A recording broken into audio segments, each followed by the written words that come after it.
Alola everyone! Welcome to the 29th finale video. 29th finale stream for the Foreverlocke. We are back in Generation 7, back in Alola, to become the first ever Champion of Alola once again. The timeline stuff. If we're gonna be the first champion, but we've kind of done that twice before. Sort of. It's an interesting thing to think about. I forgot to take the screenshot at the start again. I always think of it right when I start talking to people, because then I want to show it off, and then I don't have it ready to show it off.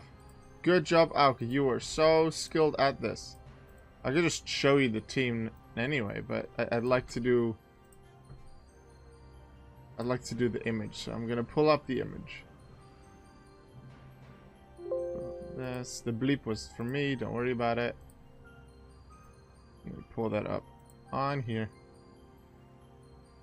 Oh, this looks a little different.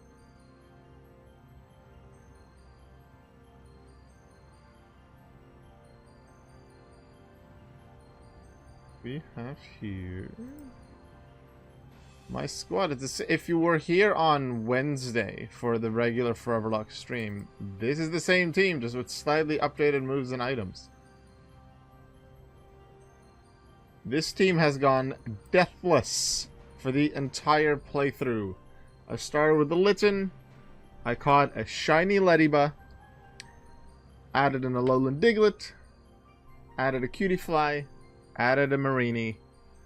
And then once the level cap had increased a little bit, I was able to add the 2x of the team, Pip the Picky Peck as well. The items on the team are going to probably change per battle, especially on the first 3, depending on who I'm fighting first. I'm going to start with Hala, because I feel the safest for that fight due to Scarf and Mayo. They're probably going to do the entire battle. Even Pip could do something, even though I've used Pip in literally 2 battles. 1 because I wanted to see the animation for Gunk Shot, and 2 because somewhere in Vast Pony Canyon, someone Stoutland decided to use Roar, and Picky Peck came out. OrangeRanger, I don't expect him to use him much, but if he's a safe starter for a fight, I could send him out and use Reflector Light Screen to set that up. Flare's fast, can hit hard with Iron Head, Earthquake, maybe get a flinch with Iron Head. Rule Breaker could set up with Swords Dance and then deals some big damage. I have Flare Blitz, because that's just its best physical fire move. I do have to be wary of the recoil. I'll have to heal every now and then, but there's no Ice or Grass or Steel E4 member. So I won't be using Flare Blitz that much. And then Scarf can do so with Quiver Dance. If I'm able to set up with Scarf, then absolutely I would like to take that opportunity.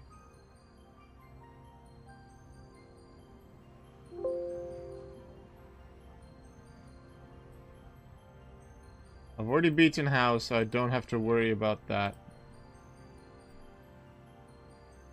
And I just have to worry about the 5 fights coming up. 2 fights I'm not really worried about. Those are Hala and Acerola. I'm a little worried about one of Olivia's Pokemon. And then for Kahili, 1, maybe 2. But I'm not really sure how I'll deal with it. I have an answer for most of Kukui's Pokemon. But that does mean I have to get there with all of my Pokemon. Because so far, for the entire playthrough, the type coverage for this team has been great, both offensively and defensively. I try when I choose my members at the start of the playthrough to have some good type variety in offense and defense. But I don't plan ahead for a full playthrough for every single battle of what I'm going to do, because that's hard to do, and there's a good chance that 1 or more Pokemon will have died along the way, and that screws up your entire planning. So this is, in this case, I knew I wanted to have Incineroar. I really felt like using Rabombi because I thought about it last time when I was in Alola, but then I used Sylveon, so this time I used this fairy, and then see what else fits. I have a Pyukumuku outfit, even though I'm not using Pyukumuku. Something I do at the start of a playthrough for both Gen 6 and Gen 7 is I just give myself all the outfits. Because it does not affect gameplay, battle chances whatsoever. And it makes it a little bit more fun by making me look a bit different. I didn't change my hairstyle. I really want to do the twin tails because I love that hairstyle the most. But you only unlock that after beating the E4, and I don't recall an option in PK Hex of unlocking all the hairstyles. You just unlock all the clothing. So that's unfortunate. Hey, aren't you cold? If you say so.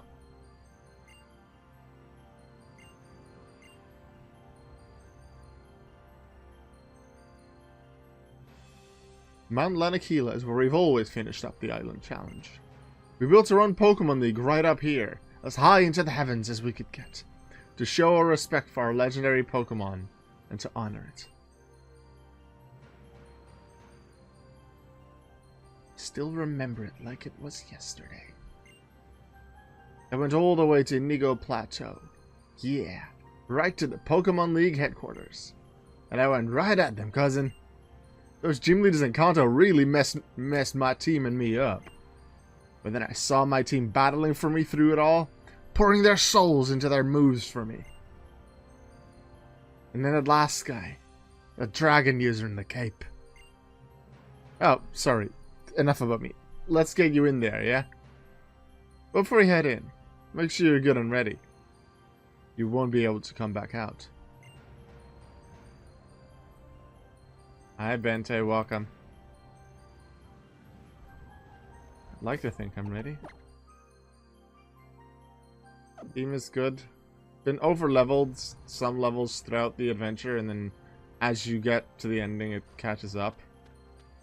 When I got here and had done the How fight, only Pikipek was not at the level of Kukui's Ace yet. So I trained up a little bit. I found 8 rare candies throughout my adventure, so then I used them right before I came here. Well, right before I started stream, basically. 4 trainers. Every Pokemon League in every region all over the world features 4 fantastic trainers called the Elite Four. Here in Alola too, we've got 4 trainers all lined up for our Pokemon League. You'll win your way past every last one of them. You can't leave until you do. Or until you give up.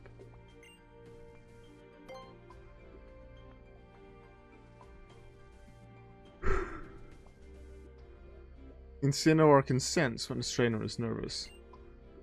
Stay loose. You'll be fine. I expect you to show me some intense moves and real heart-stopping battles in there. Good luck, Savannah. Incineroar.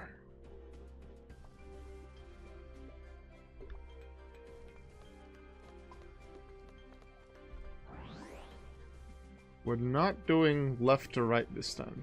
We're starting left because I feel most confident in this fight and then Acerola. But we're going to do Acerola next. I think the last 2 times I did Alola, it was always left to right. Just because that happened to be the order in which I felt most consistent about them. Well, most confident, I mean. That I could beat them without too many risks. I feel like I can beat Olivia and I can beat Kahili, but it's at risk of losing a Pokemon. And for Olivia, the scariest Pokemon is Probopass, because it is sturdy. I can't one-shot it, and Probopass has a super effective move for all of my Pokemon. I also found out during my adventure that regular Cantonian Geodude Graveler, assuming they have sturdy, those are scary too, because my entire team is either weak to rock or ground. Your old kahuna is now also a member of the Elite Four. Well, this time I'm holding nothing back. Time for you to see what I can really do. Oh wait, I forgot to increase the sound. Let me just do that. Stream volume.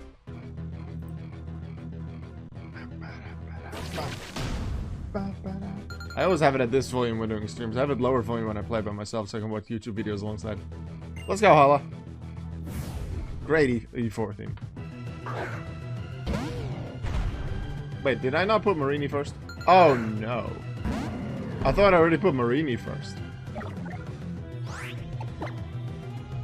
Marini, go. I gave them new items, so I didn't put Marini first. Luckily, they're gonna probably use Fake Out. Close combat. Because Dark Side. Okay. It wasn't really how I planned it.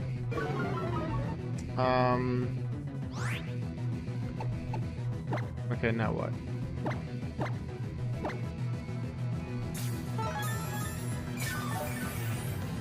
It would have used Fake Out otherwise, but then I would have been at higher health going into the move I wanted to use. This is over 60 damage, so a crit here from close combat takes me out. That's the scary bit. What's the PP in close combat? 5.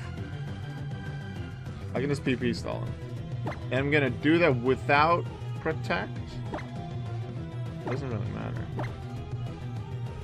I think it's just if I do it with Protect and then forget that I haven't attacked since using Protect, then I'm gonna do it later. So I'm just gonna stall with 2 attacks.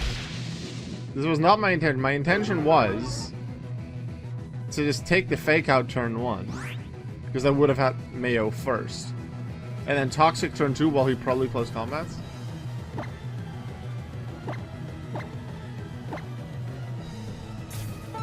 Then Protect. Then maybe heal? Yeah, probably heal. Because there's Fake Out and close combat damage on me at that point.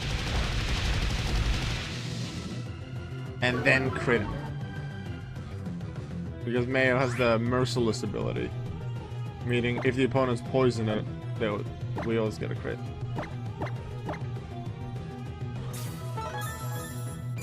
And I like starting with a stall like this, but yeah, that was my mistake. As a reminder, I don't allow myself to use X items. Because I feel like they're too overpowered, especially Gen 7+. I do still allow, as in the Foreverlocke rules, just any other items in battle. But X items, but I'm basically grouping Guard Spec and Dire Hit with them. But no X items for me. If I want to set up, I use Sword Stance, I use Quiver Down, stuff like that. I think that's more fun for me. I will enjoy it more. Oh, wait, no! It literally says knockoff right here on the info I have on Hala. But I, for some reason, kept thinking it was payback. None of the other Pokemon know payback. But I kept thinking it was payback. Which means now I've lost my Eviolite, which is bad for the rest of the fight. I'm gonna check to be sure though. Do I get my item back at the end of the fight, right? It removes the held item. Yeah. Uh-huh. When do I get it back?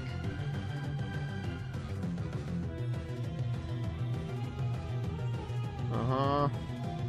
End of the fight to my knowledge, not when I switch. That's not good. Well, they tried Fake Out for no reason. Also, they don't have guts, they have fake fat, so we can. Why are they not using knockoff again? Because we don't have an item, they just refuse?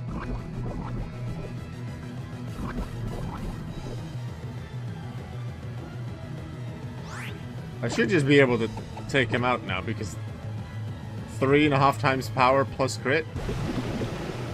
Thanks to the defense swap from close combat. Yeah. Really? Oh, our poison takes him out anyway. I don't like that I don't have Eviolite. I do go into the next Pokemon with really high health. Although I'm not going to use Marini for all of the Pokemon.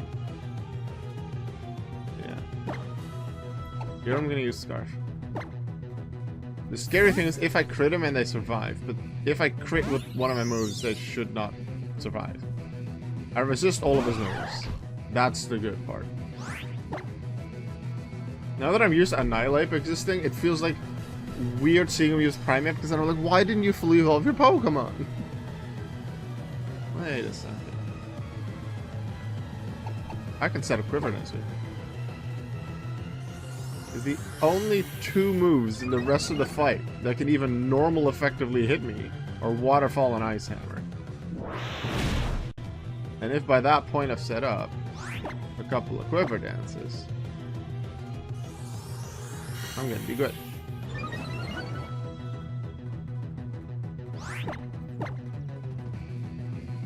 Dance, dance, dance. No need for X items.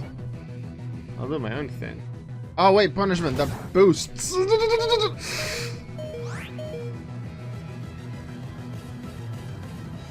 I forgot about punishment. That boosts by 20 power for every stat boost I do. So I take that one out now?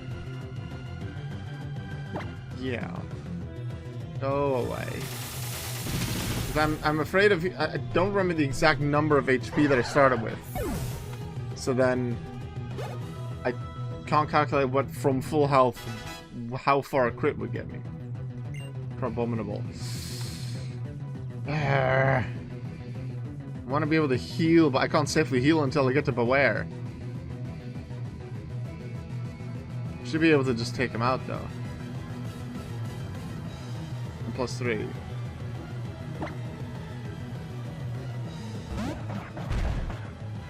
And that includes speed. Haven't used this move yet. Scarf, let's go. Twinkle tackle.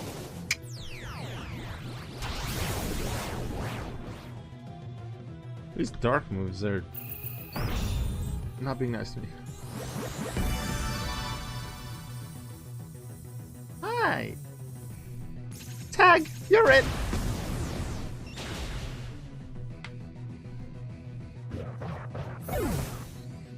I think I can safely hit Poliwrath, considering it's super effective plus 2.5 times. But I still feel scared about it, so I'm actually going to switch to Mayo. If for some reason he survives and then hits me even slightly, he can take me out. I should be safe, I think. Beware I'm the most worried about, but Beware I can heal against, because I can resist his moves. I'm going to Toxic here. I don't have Eviolite, but I don't take that much damage. That's good. Waterfall should do the same amount of damage because they're both 80 power. So that's around 50. Crit in this generation is times 1.5. That's about 75 damage. So I'm safe from a crit. Oh. How about no? Leaving submission is going to save me having to hit them on recoil. Well, with poison damage. I can use Mayo to also heal Scarf just in case. I should probably do that. But if they're going to heal with full heal, something like that, I'm going to heal the HP first.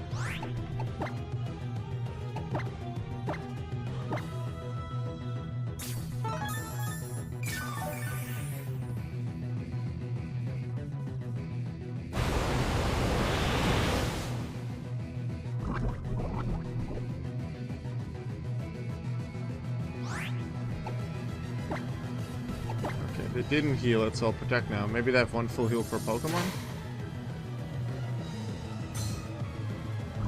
Okay. I hope that next turn of poison doesn't take him out.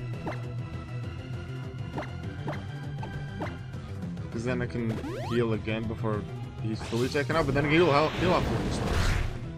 Although, with the recoil... I don't think so. Yeah. It's either he heals or I heal. Yeah. I expected him to heal. If he didn't heal, he was going to go down. And if he did, my best move would have been to heal. Although, I suppose Toxic, but then that's a risk if he does attack. We go from here again, but now we have a Scarf that's full health. Oh, I didn't use my PP ups ahead of time. I'll use them on Mayo's Protect and Toxic, because I'll be using that the most, I think. And then I have plenty of elixirs to heal it.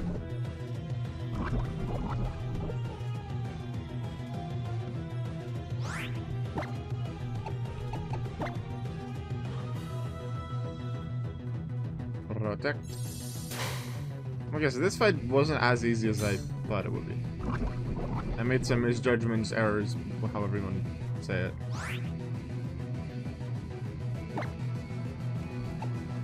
Let's see who's faster. It's Poliwrath. Alright, Mayo, critical hit. Go.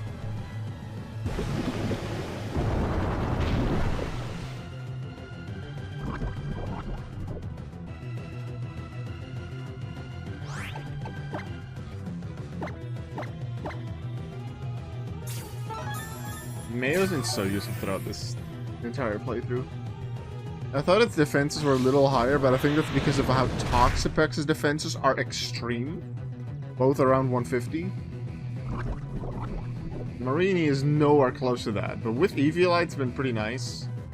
And its typing on its own is nice defensively, but also in comparison to like my other Pokemon. The moves, the Pokemon that the rest of my team, like my URs especially, are usually weak to, I can send up Marini. Marini, I think, took down the most totem Pokemon out of my entire team. But where are we gonna use Scarf?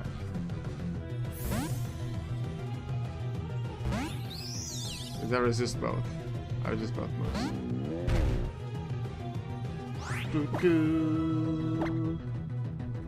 Dazzle, dazzle.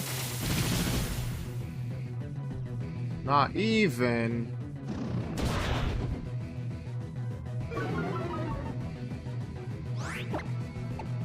Energy ball. Out, full restore on you, beware. Okay. Energy ball. Dazzle, dazzle. Alright, we got through it. A little scarier than I would have hoped, but no deaths. That's the important bit. I could feel the power you gained in your journey through Alola. Yeah. No. OrangeRanger, you're just a baby. You can't evolve.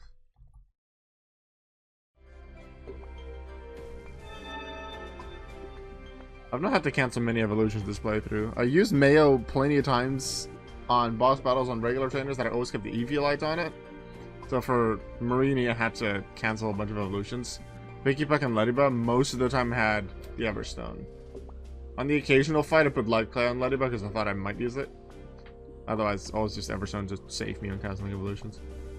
It is only when the balance of the old and the new is just right that you can create something truly original, sorry. And that is what I saw in the battle between us. An elder's experience and the fire of youth.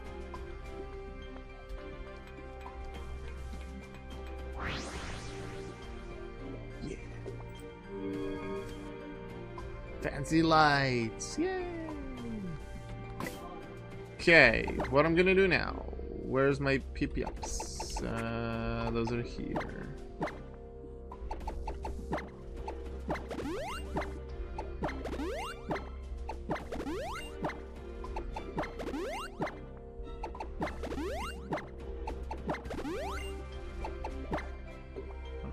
There. And dazzle, dazzle. Still deathless so far, yeah. Yeah, 7 max elixirs. I think we'll be okay with the power points.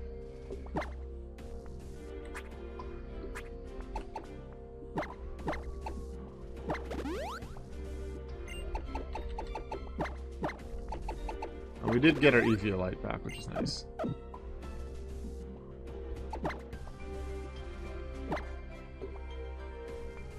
Yeah. Okay, let's change some items up because it's time for the next fight. And I want the items to be different there. Let's see. I want you to be my Z move user. You go back to your regular item, which we've had for most of this playthrough. The Insinium Z.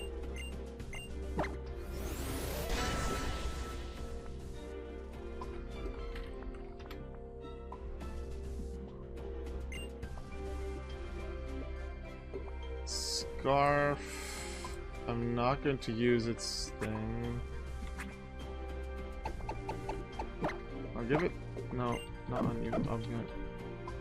I'm gonna do this from the item menu, so I can just do it all at once. I'll give Scarf leftovers for this one, just in case I decide to set up with whoever downs. I don't expect to be using it, but it's good to have a backup. What do I do with Dog Trio? I expect to use Rule Breaker for the entire fight. and potentially use the Insidium Z at some point. But in case I need the backup, I think Ghostium Z on Flare would be good. That's a backup Z move.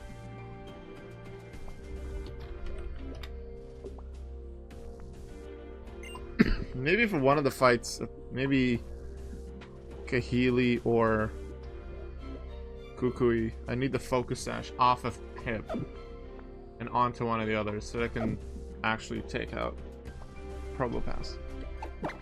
Or like Probopass on Olivia or one of the others that are scaring me. Rabombi and Ledyba in the Hall of Fame will make Yumi happy. Yeah. It's a shiny buggy, and Rabombi is easily one of Yumi's favorite Pokemon. Yumi wanted to be a Rabombi. When I asked them, hey, what Pokemon in my Foreverlocke would you like to be? And they said, Cutiefly, Rabombi, Swatloon. And at that time, I already had both Cutiefly and Swatloon slotted. I think I caught them both in my original Alola playthrough, which was Moon.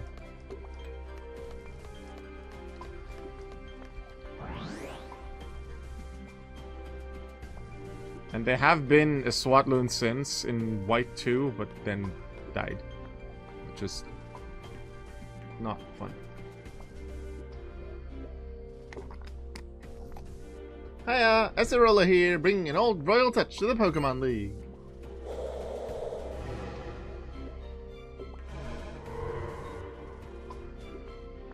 We've not actually battled Acerola before.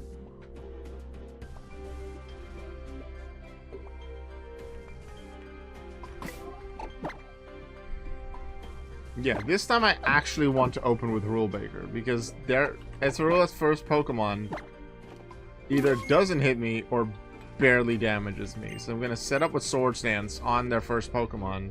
If I get confused by Confuse Ray, I heal that immediately because I don't want to hit myself for 200 damage. But he'd be darned if he had to service on a Glee for just because some guy asked him. Yeah, Nano doesn't feel like it. I guess I'll just have to battle hard enough to make up for his not being here.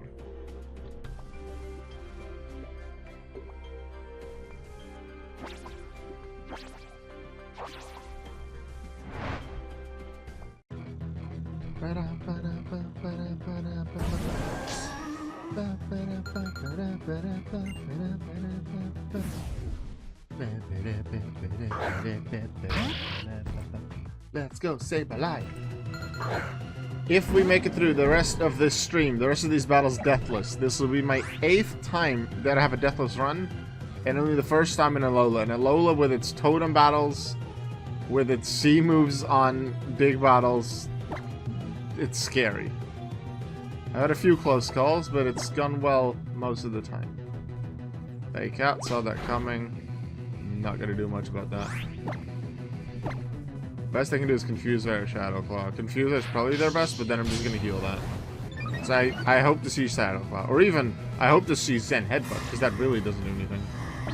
Maybe they'll just start doing that, just like with Hariyama using Fake Out, even though it doesn't work. They just refused to use Knockoff when I didn't have an item. I have one more person buried.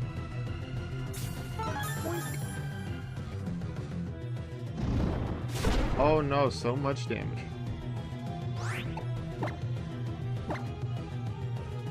Sword Stance. Didn't get to use Sword Dance too much, but there are certain fights where you can just set up. It's nice.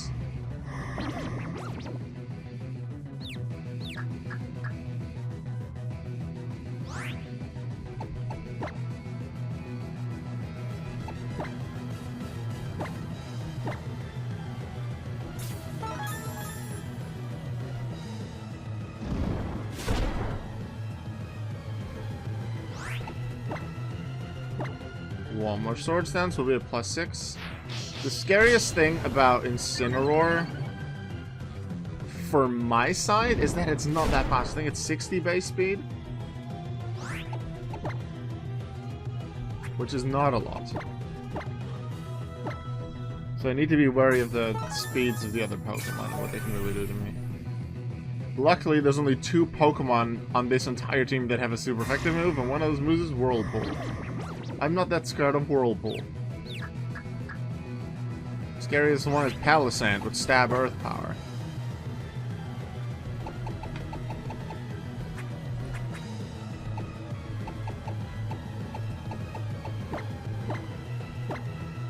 I don't want to be confused. Here we go. The idea is to sweep with Incineroar. And I'm actually going to just grab HP off of this Sableye. Leech Life.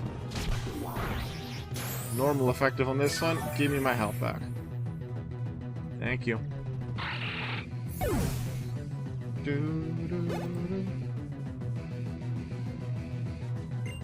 Palisand immediately.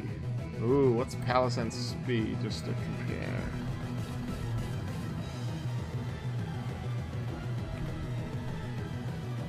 $35, I'm way faster.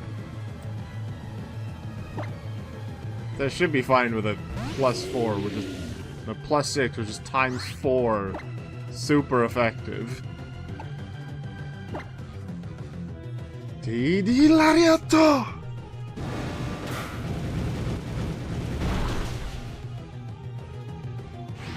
I didn't use my Z move because I felt super confident that that would KO. And in case something weird goes on and I have to switch to B for safety and I bring Incineroar back in the future, then I could just use my Z move at that point. And this way I also save the Z move for Dugtrio if I feel like that's needed. I'm not even going to check Delmi's speed. I feel safe from Delmi's. It can't hit me well.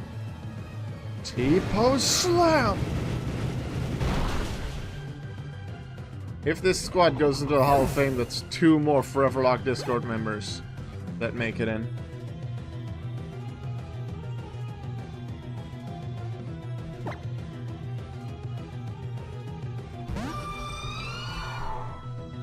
Frostlass is easily faster. Wait! I just realized the problem. Frostlass is faster. Sure, Ice Shard, Shadow, but Blizzard I'm not afraid about. It has Confuse Ray.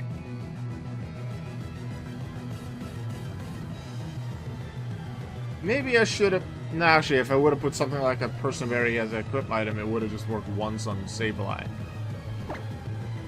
I would think that I don't KO myself in one hit, right? Yeah, but they're gonna go faster and just Confuse Ray me every time. I need a different strategy to take him out, assuming I don't hit him here. Because I'm gonna hit myself hard because Sword Stance matters. Yeah, that's half my HP because of all my Sword Stances. As long as I start on full health, I'm pretty confident that I can survive. But then if they, let's say, hit Blizzard or crit Blizzard, that's gonna be scary. What Blizzard gonna do? If we take it on 170, that's 40 damage, 60 on a crit, plus a little bit more damage, plus me hitting with... Actually, no, they can't crit Blizzard me this turn if they also Confuse Ray. And Confuse Ray self-inflict damage was about half my health, so let's say 110, just to take it on the higher side. But I survive this turn. I can go with that. I just need to go through Confusion and then Drifblim remain. And Drifblim is not a scary Pokemon. I can actually do something fun if Drifblim is the only Pokemon remaining. So I might actually do that.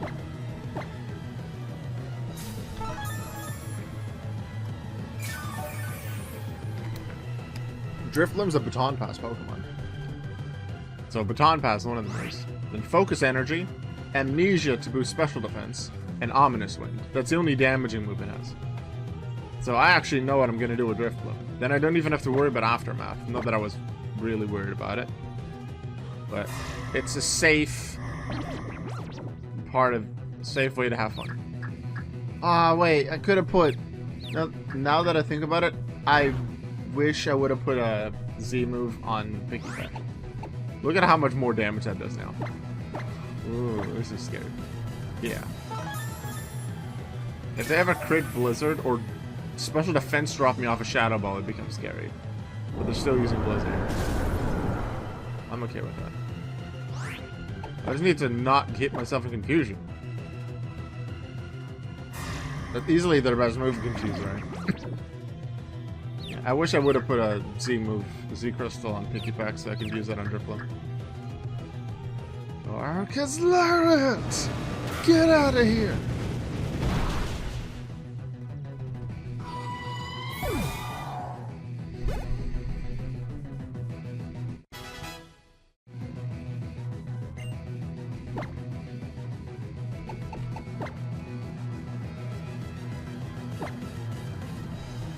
I'm getting rid of my +6 Incineroar to send out Picky Pack. Has had 2 battles in the entire playthrough that it participated in. And now it's up against the E4. Let's go.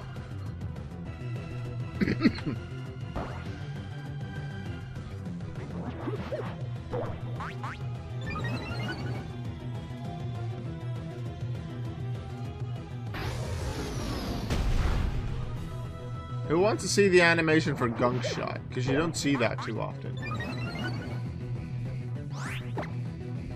This is what Gunk Shot looks like. Picky Peck can actually learn Gunk Shot. Yes, I'm serious.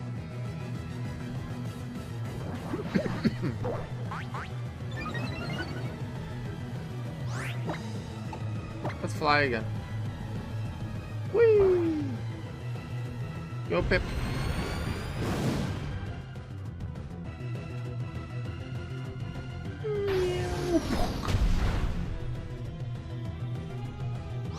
Oh no, they're gonna use Ominous Wing. That's gonna work so well. Whee! Baton Pass. Oh no, you don't have any other Pokemon.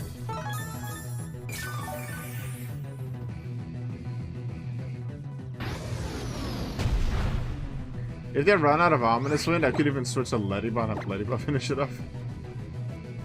Whee!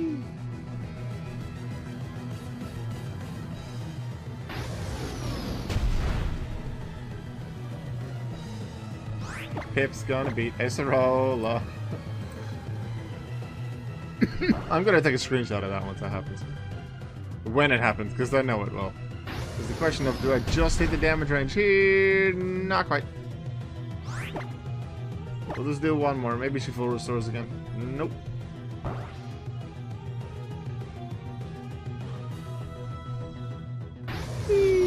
Point.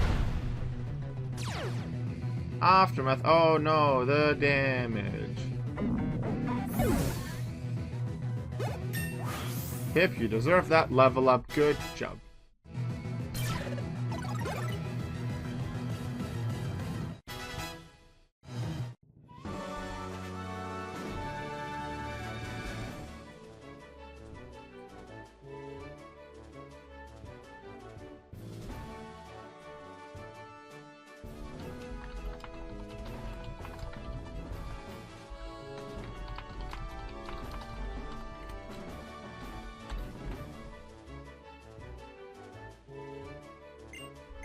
And now come 2 fights that I'm a little bit more worried about.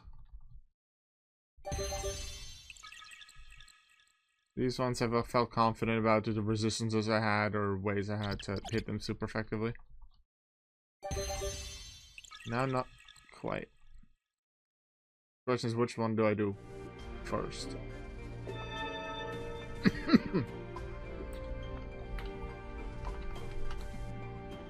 See, what was it about Kahili that worried me? Skarmory I can take with multiple Pokemon. I'd probably do it with Incineroar because Marini is safer, but it's gonna take way more time. And Incineroar is easy because the best Skarmory can do is Slash. Crobat I'll deal with Dugtrio. Oricorio I can't do that with. Nuh-uh. Oricorio is gonna have to be dealt with by either Incineroar or Marini. Strongly considering Marini there.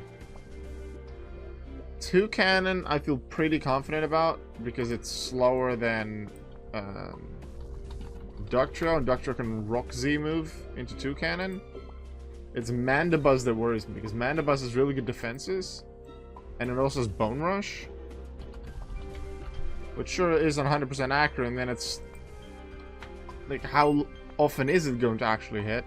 But the fact that it has a ground move that it can use is scary, and then it has Stab Bravebird. So no way that I'm using... Excuse me.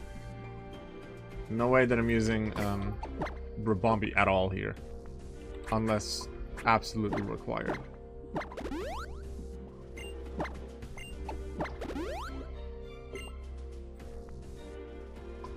Let's think about the items. Absolutely Rocky MZ. To make sure we take out 2 cannon in 1 hit. Because Stone Edge can do that, probably, but 80 accuracy. I just wanted to take it out. I am afraid of Bullet Seed. Might not be stab, might not be normal effective, but it always hits 5 times with the skill link.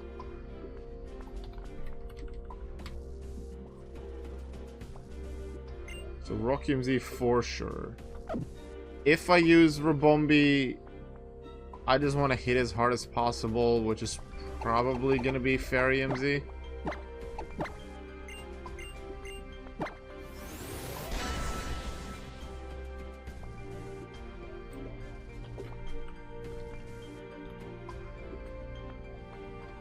I have to remember, I have choice specs.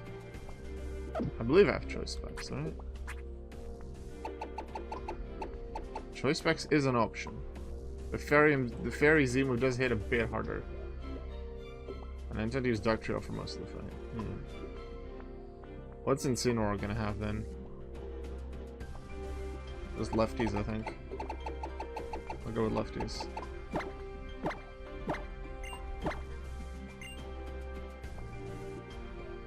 Lefties for Rule Breaker.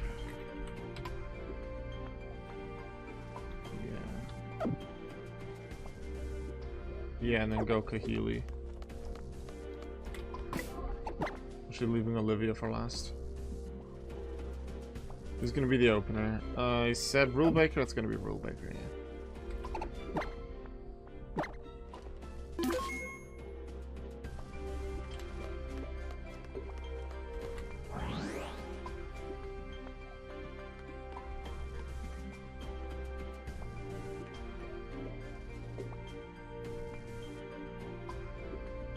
I'm trying to think, what are the only type challenges we don't have in this game before E4? Because you have all of the trials that are based on a type, and the grand trials that are based on a type. Guzma is the bug guy, Plumeria is the poison girl. And you get the Buginium Z from Guzma's room, you get the Poisonium Z from Plumeria. There's no fairy one in this game because you just get it from Mina. She only has a trial in Ultra Sun and Ultra Moon. You get Ice for free, you get Flying for free, so I'm happy about that there's Flying Challenge. And there was one more. What's the other one you get for free? Don't remember. Let's go. Would have in a way been cool to have those 4 as E4 members, like those types, but it makes sense if you want to build up the first thing, like the first Pokemon League, to have the Kahunas, especially if that's the lore. And it makes sense. But I do like that it isn't just rematches against the 4 Kahunas. I like that Hala's there. I like that Olivia's there. Nanu not being there makes sense because he doesn't feel like it. That fits his character. He'll be Kahuna, but nothing else. And then Hapu only just became the Kahuna, so maybe they already had talks with Kahili at the time.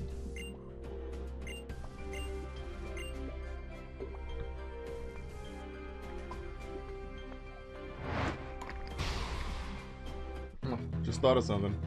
If I use Swords Dance against Oricorio, they're gonna take it from me. No, I'm not taking it from me, they're gonna copy it. But they don't have physical moves, so it should be good. Skarmory. Real big there.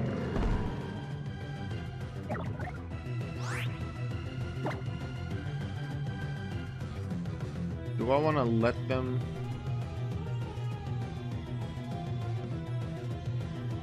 use a full restore? Yes, because I want to make sure they don't use the full restore on Mandibuzz. So I'm actually going to make them use the full restore here. I'm not sure how many they have. I'm going to make them use the full restore.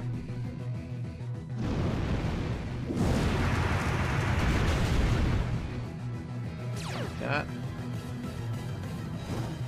Burn. Okay, we're not going to see the full restore. We're actually supposed to not do that, Rule Breaker. Make them use the full restore so they don't have her from Mandibuzz, because that's the one I'm scared of. Who's gonna be next? I think it's gonna be Mandibuzz, based on the moves they have. Would make the most sense. Yeah, that's a scary one.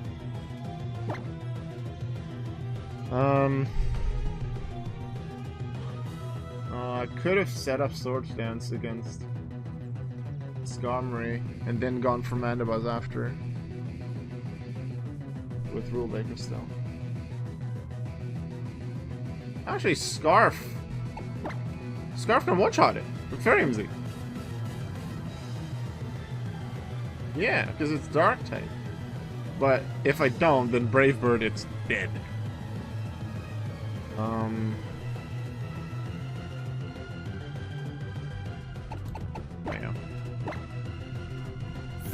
And if I use Fairy MZ to take out Mandibuzz, which I feel like I need, I can't do it with just Dazzling Gleam, then I don't have the Rocky MZ, the Rock Z move for 2 cannon, which means I have to use Stone Edge, which means 80 accuracy.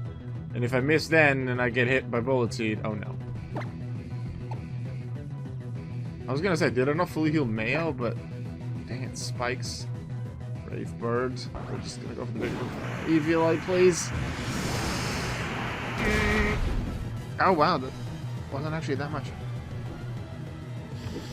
Now, they're probably going to heal the Toxic. They might have 2 full restores and a full heal for stuff like Poison, so I'm going to heal here. I've learned from, I think it was Hariyama. Heal. Maybe use the turn to even heal Incineroar in case I use that one again, even though I don't expect to. Flatter. Okay, I have to remember that I'm confused. I'm confused, have not yet used Protect.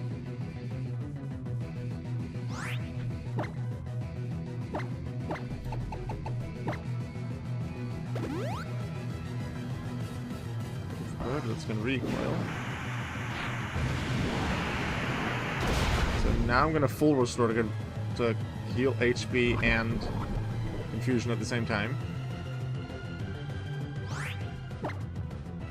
And we'll see what they do and how I want to finish them up. Because if they hit low enough HP, which I think they will if they use Brave Bird again, then they'll full restore. Perfect crit here. It might take me slow down. They'll be in full restore health. So I'm actually just gonna use Toxic again. Expecting the full restore. Yeah. And my poison types, I'm always gonna hit it.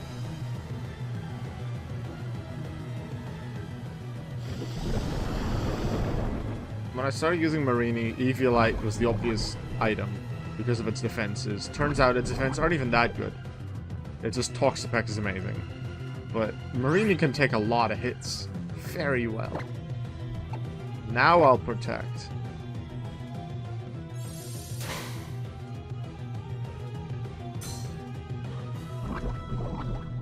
Get some extra damage in there.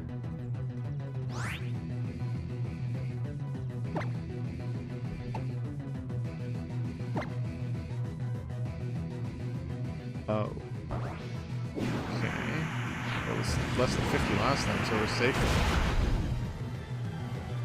But that does mean if I take him out, then that's scary. But I don't expect even with a crit to take him out with poison. No. We're good.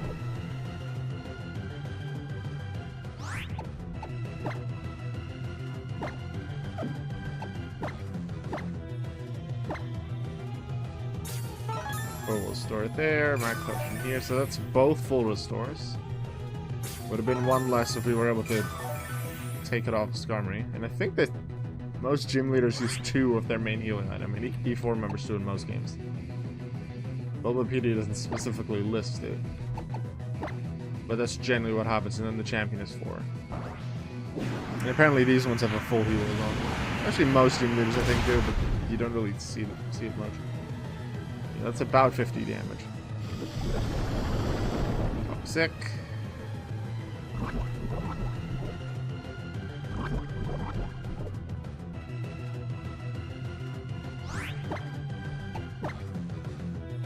Protect myself.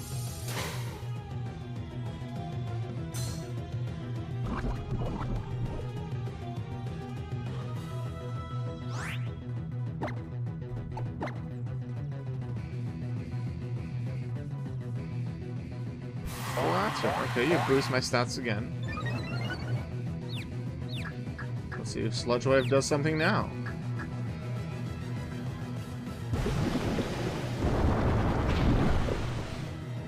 That's gonna take him out. Which is actually not good, because now I'm at lower health. And confused. Going into the next. It's gonna come out, though. It's not gonna be Oricorio. It's gonna be either Crobat or Toucannon. Toucannon. Alright, Flare, you're up.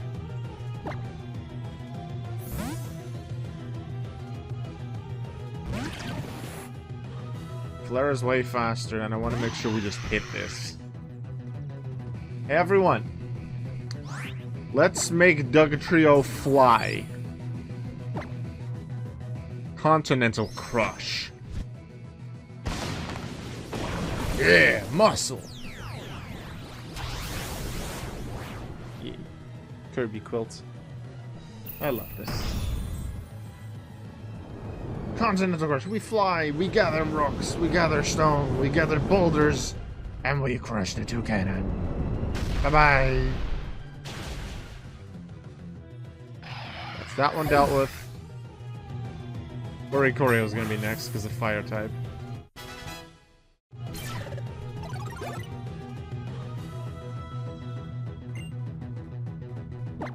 I want to use Mayo.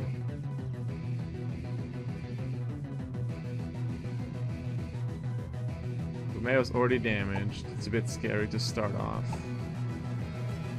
So I'll Rule Baker.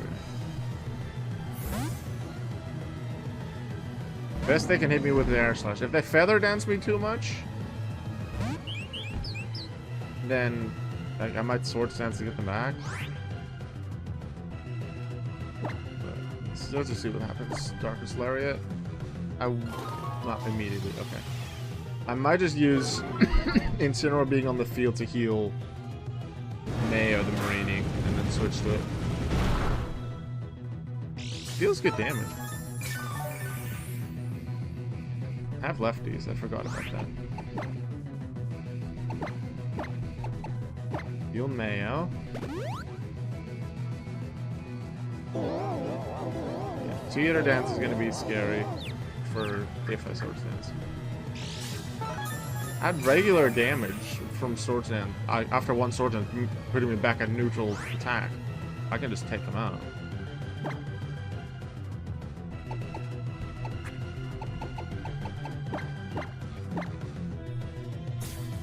The best move is going to be Air Slash. They do move before me, so they can flinch. Or they can Teeter Dance me again to just be annoying.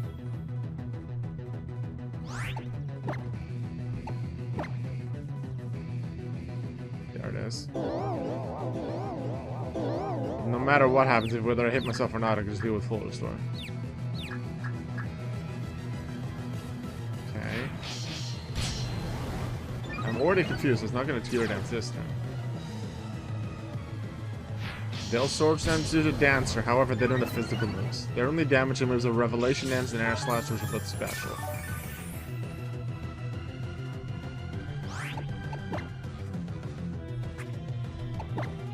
So that's Full Restore and Rule Breaker. So much confusion.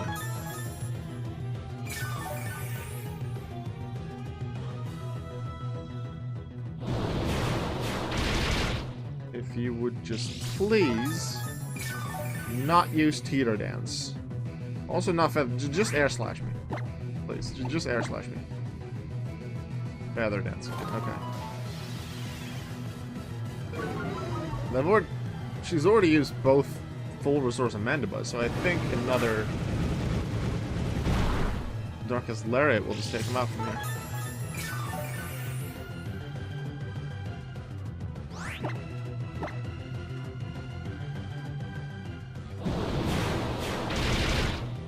No flinch. DD Lariat. Yeah. And because we healed Marini, we have a safe switch for the final Pokemon.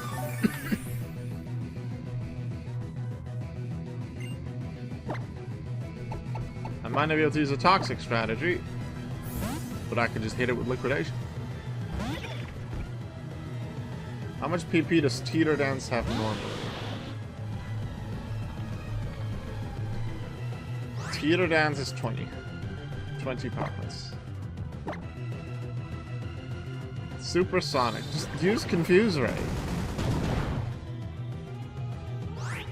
It's way more accurate. You're in the E4.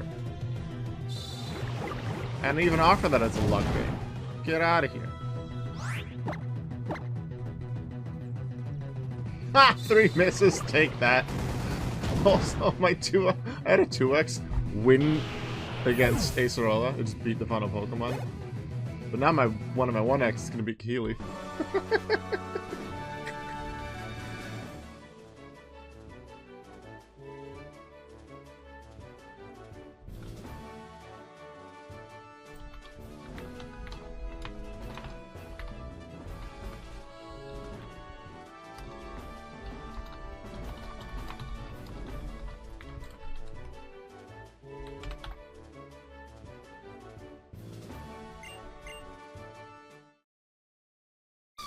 No, OrangeRanger, you're just babe. I really want to use OrangeRanger, but I don't know where I should use it. I really like when I can just use every Pokemon.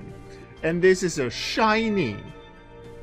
Is it gonna be my second Hall of Fame shiny? I think so. Definitely not my second one that I caught, because this one was caught this playthrough. But it was a legal encounter because it was before I had PC access. It was my second Pokemon.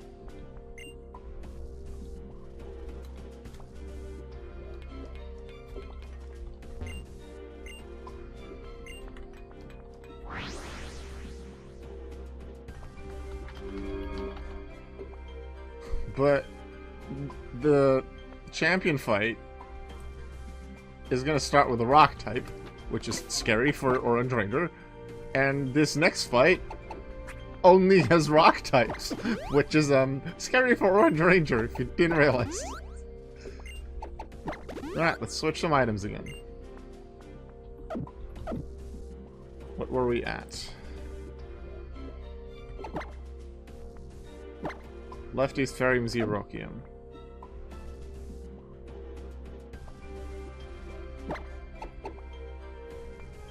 Just lefties for you, maybe?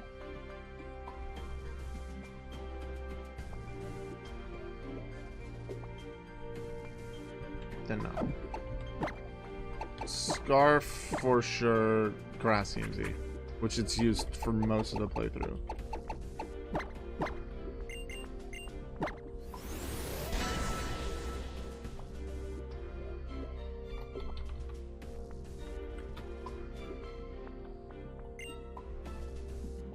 Then I want Focus Sash on Dugtrio for the safe play against sturdy Probopass. Even though Dugtrio might just survive that. Like 35 base HP, 70 special defense. So it might survive it, but I want that safety. So I'll give you, just in case it comes up, the Fightinium Z. So you can Brick Break, Heart Hit. I don't think I've ever even seen All Out Pummeling the entire playthrough. Fightinium Z for you.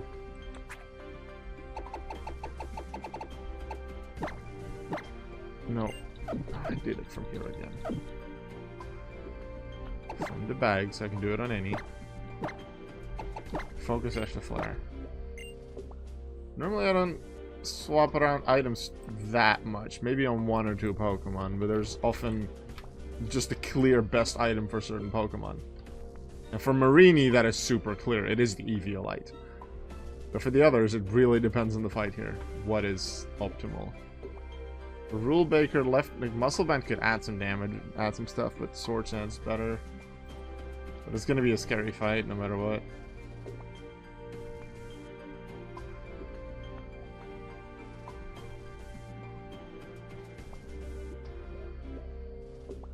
Ooh, something I want to do. Elixir on Mayo. I did think about that earlier. And we need to remember, Lycanroc has counter. That killed my Mudsdale back in my first Alola playthrough.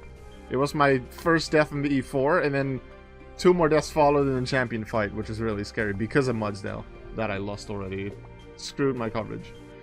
So I need to be aware of that. Let's see, I'm gonna take you that. That's the plan. Just going through my plan for Pokemon. For you, that's Dug Trio. Actually, Golem has Sturdy as well, but Golem's not that scary.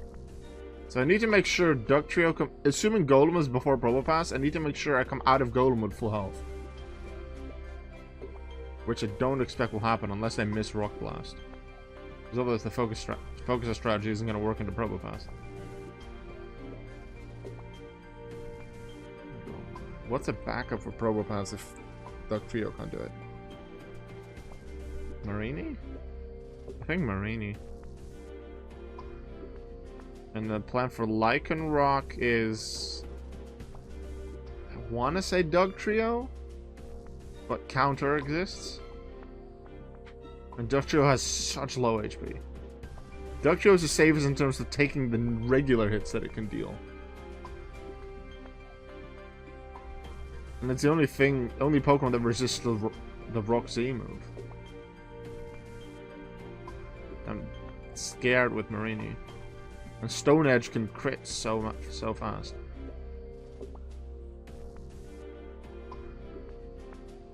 I don't know. Do you have any water type TMs that are special based to teach a Marini to bypass counter? Surf? I'm still just afraid to even use Marini because it's neutral from Rock. Actually, you don't get Surf until after E4.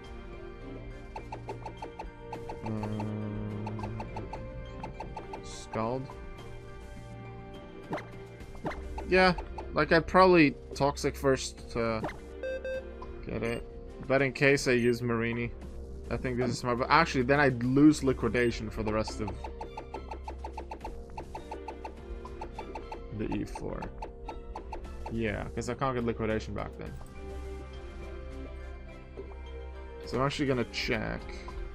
Is there what do I want to do with Marini on Kukui?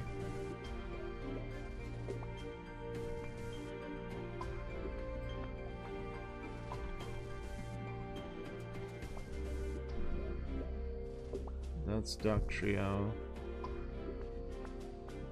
Incineroar. Dug Trio. For sure Dug Trio.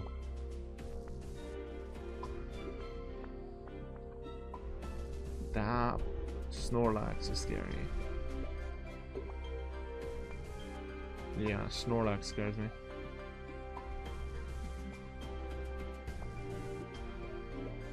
But if I still have the Focus Sash, it's a bit safer. Pre-Marini. Yeah. Maybe use Marini against Snorlax and Primarina. So I should be okay with Scald.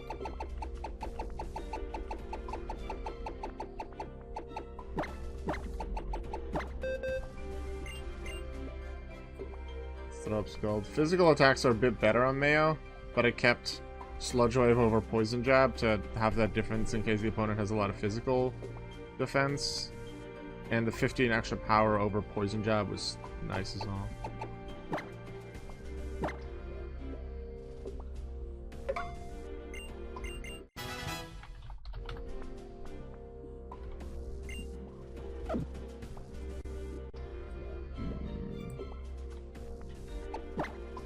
what do we have now? Lefty still, because I just don't know what else to use.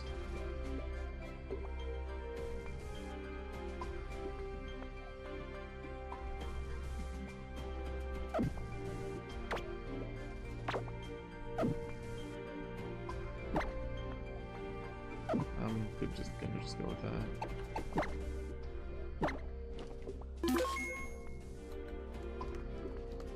I'm gonna check something. What's faster between Lycanroc and Rabombi?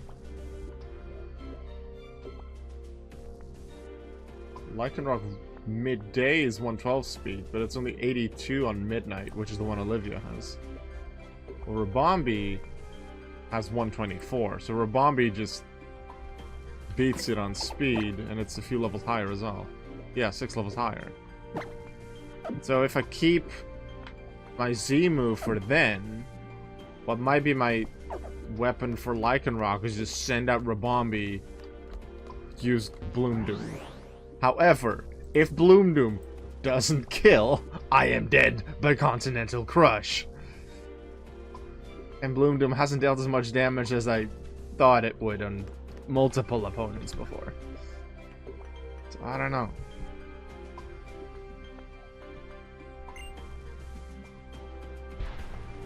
Once she decides to send out Lycanroc, I'm gonna do stat comparisons. Marini is a nice backup for a lot of these fights. The only one I wouldn't use it against is Golem. Probopass preferably not. Oh, just we're not gonna talk, just fight? Okay. Let's go. Your Lycanroc killed my first Pokemon in the move finale. Wasn't my first Pokemon to play through. It was just my second one. Before the E4, I only had one death in my first Alola playthrough, which is my Alolan Muck in the Ghost title. Because I focused on Mimikyu, but then the Haunter that Mimikyu called used Hypnosis, and that screwed me over.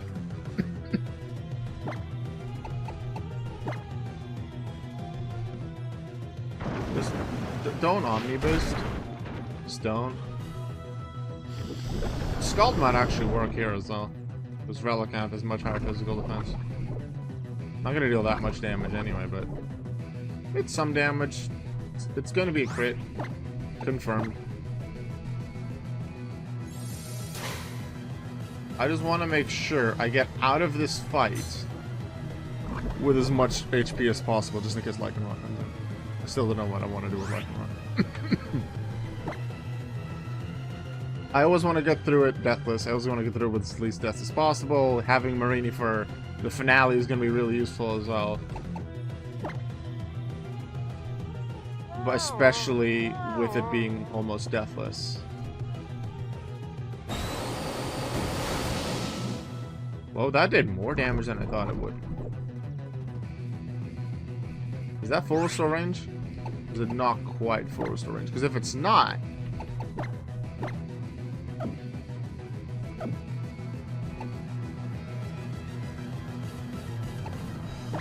I expect it to be. I'm gonna fall asleep next turn, which is not good. I want them to heal, actually. Please heal. Please full restore. Oh no. I might be at full health, but I'm gonna fall asleep.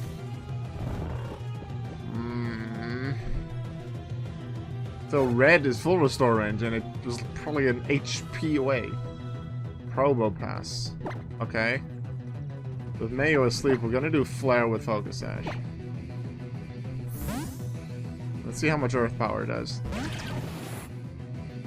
They have Sturdy, so I'm actually gonna use Iron Head first to see if I can get a flinch. I can't one-shot him anyway. Iron Head first. 30% chance flinch. We don't. They Sandstorm for some reason. Okay.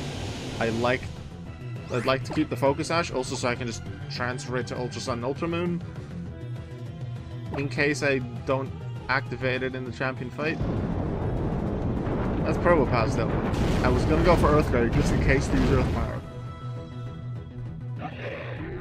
But this way, I still have the Focus Sash.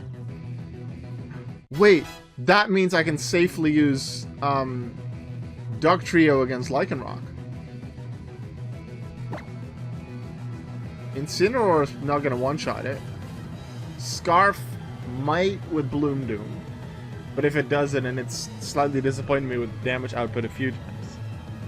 Mayo's asleep, so I need a turn to wake it up, so they have an extra chance to hit me with Stone Edge, great.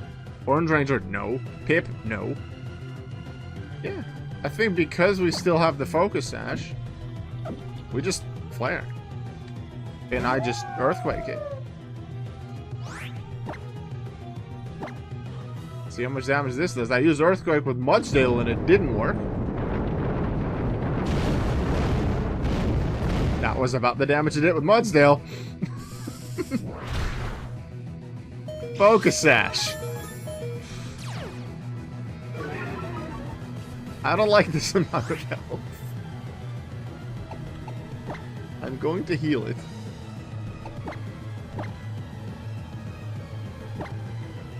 Best it has for me now is Crunch. Crunch on Defense Drop. Defense Drop bad. They're gonna full restore. They're not. If you are not full restoring on your ace Pokemon, I am healing Marini. Counter again, please. Crunch, dang.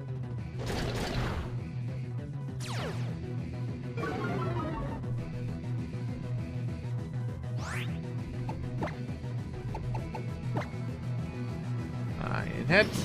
Point. Lycanroc dealt with. I was more afraid of Probopass because of Earth Power, but that worked out fine. But Lycanroc was also scary, so I... Bloom Doom from Energy Ball from Scarf might have just been enough, but this was the safe option. I used up my Focus Sash, but all that means is we don't have it for the Champion fight, we don't have it for Ultra. But we can get a Focus before Ultra Necrozma in that game. Carbink should be easy with Duck Trio. I was going to use Mayo, but actually Duck Trio is very safe here. Although they can set up Reflect, which is a little annoying. I say no to that. Iron Head. Bye.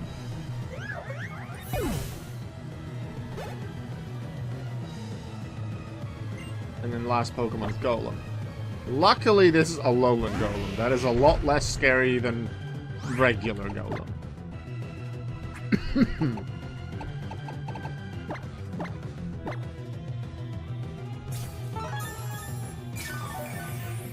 What's the best move they have? Rock Blast or Steamroller? Not gonna do much. The Steamroller Speed Drop or... No, it must be Flinch. Because otherwise I would have had the Speed Drop. Iron Head, because I have Sturdy too. See if I can get the Flinch. Nope.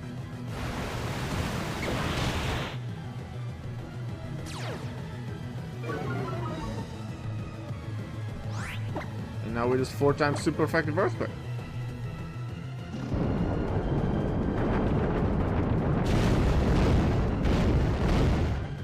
We win.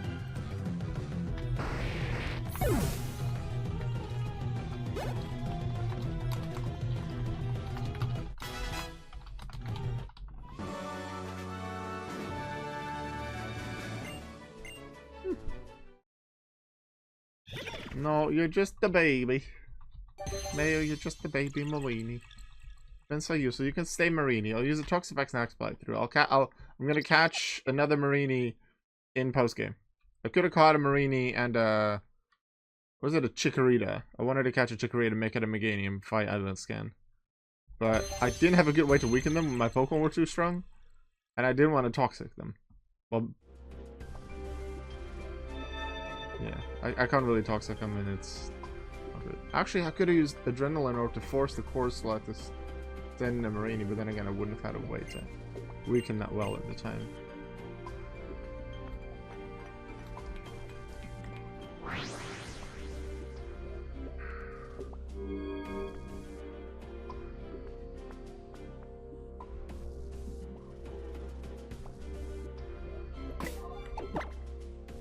Let's get everyone healed up.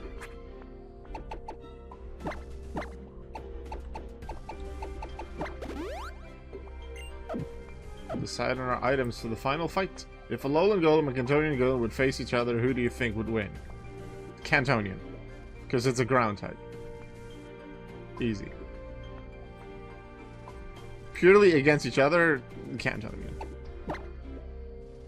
Ground type resists both rock and electric.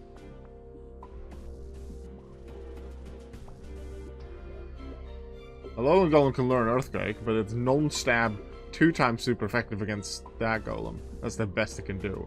Meanwhile, it's stab 4 times super effective back. Alright, what are we going to do against the final fight? We're going to start with Mayo. Let's see, that one's going to be Rule Baker. And I think Leftovers is a good item for that fight.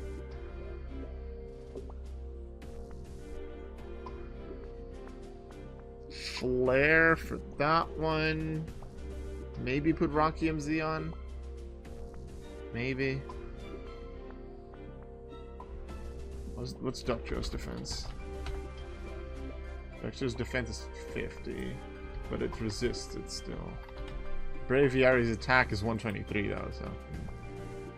The game was second. I was second in sub-series. Hey, let's go. Thank you for the update, Bente. I like getting high finishes. I haven't won. Oh wait, I haven't won sub-series. I've won plenty of community cup races because there's just so many of them. I've won a premier race before. I have the shirt of it here. Of that race. The golden something. It was with the Arctic crayons on it, I believe. But I haven't won sub-series yet. This is, I think, the second time I've been second. I want to win it. That's the one thing I'm missing. And a championship. I've never been champion. Sub-series won a championship. Anyway, Pokemon. Flare for sure for the 4th one. Snorlax is the scary one in this fight. I don't have a clear answer to Snorlax. Mayo's weak to high horsepower. Scarf dies to Heavy Slam because it's super not heavy and Snorlax is, so Scarf dies. OrangeRanger actually, like, it's not going to be great, but it's at least not weak to Snorlax. So Reflect, but then what? Flare's weak to high horsepower.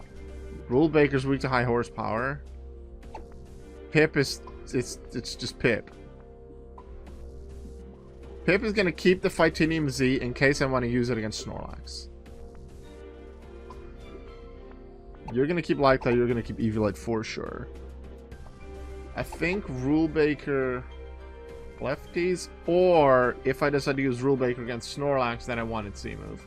Because where else am I gonna use a Z move? Mayo is gonna do it without Z move against Lycanroc. Rule Baker's gonna take with the Ninetales. Flare's gonna take a Braviary and Magnezone. Mayo's gonna take a Primarina because it resists everything except Hyper Voice, and I'm confident that that'll be fine.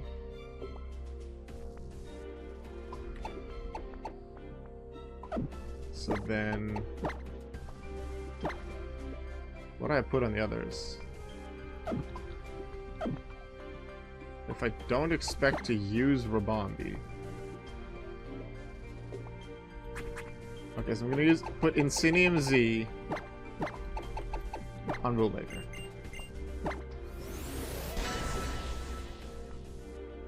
Expecting to use it against Snorlax.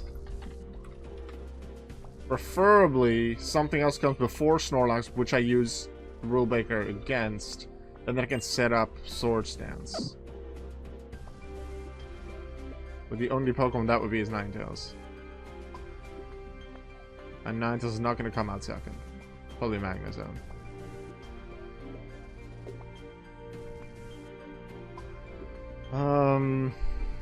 I could just put a Muscle Band on Ductrio. Yeah. Add some power.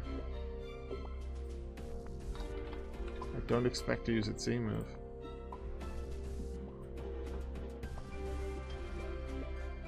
I could use the Roxy move on Braviary, but Braviary is just gonna use Brave Bird. But actually, Brave Bird stab crit could still be scary. That's gonna recoil.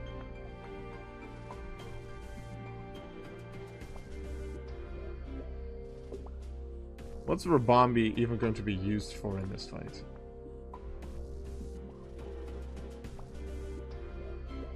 Maybe against Primarina as a backup, so Grass CMZ is fine. I think. This is a commitment. Let's check. Let's compare stats. Defense and HP Mayo versus Rulebreaker. So Marini versus Incineroar. 94, 148. 128, 213. But actually, this is Eviolite, so that's 45, 47 extra. 101, 141 defense. So 141 and 128. So higher defense effectively with Eviolite. And then it's 213 versus 148. So I think Incineroar would take the hit better. But if they hit and then they crit, it's still just... oh no. But then Mayo is a backup. For Snorlax, I think. If I were to use OrangeRanger, and I really want to use OrangeRanger, because I don't want to do this entire finale without using a shiny.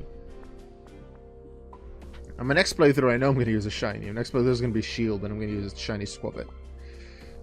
But where do I use OrangeRanger? Not against the first one. Also, wait. Stealth Rock exists. They're going to almost certainly use Stealth Rock. And that's going to be active the entire time. I need to be aware of that. So that's going to hit Rulebreaker hard. It's going to hit OrangeRanger super hard and Pip. Ooh, the only one that resists it. Actually, only Mayo and Flare aren't weak to Rock.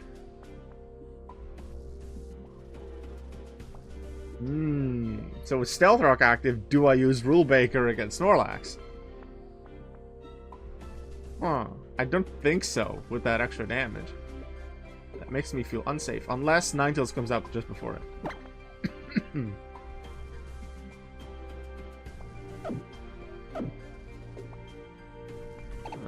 I think this is how I'm gonna go into it. Do I have Defog Rapid Spin? No, I don't. And Defog would have to come from Pip, but I don't have a safe Pokemon to use Pip against. So that's not an option.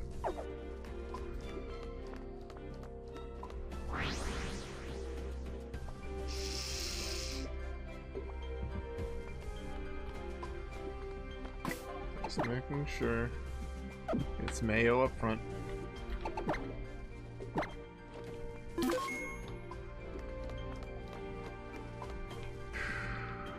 This looks pretty.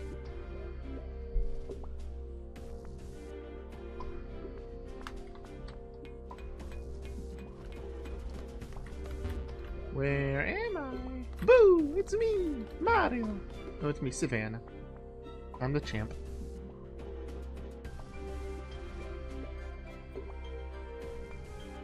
Oh yeah! Now you're the Pokemon League champion! Wouldn't it be nice if it was that simple? The truth is, there's one more person you have to battle if you want that title. And of course that trainer is me! Woo! One final hurrah for your island challenge. And a special tribute as you and this Pokemon League embark on a new path. When I played through Sun and Moon, I didn't know what was gonna happen. I went into the game blind. I just saw the first reveal trailer. So to see Kukui as the final opponent, I was already wondering what's gonna happen with the champion if there is no champion yet. So I was really excited to face Kukui in the final fight, and he has a really cool team as well. Let's have a battle worthy of this moment. And the fact that he just is so excited about battle, but not in an overly oh my god battle way like Nemona, I think it fits super well. And this theme.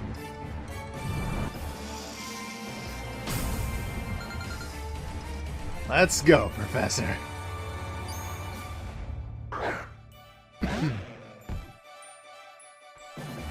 Mayo. You've been so extremely useful. Easily one of the most useful 1Xs in my Foreverlocke history. You deserve the Hall of Fame. Oh, I forgot to use my elixirs. Nah, I should be fine, I think. Actually, after this Toxic, I'm going to check power points. In case I want to use an elixir in a safe moment like here.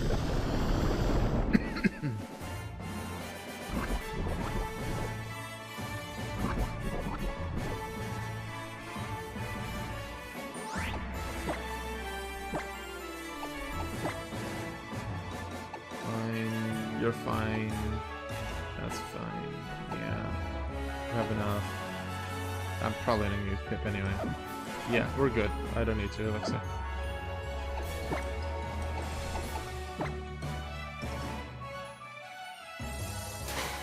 They're gonna hit me once. And then I take them out with Scald. That's what's gonna happen. And they're probably gonna send a Magnezone next.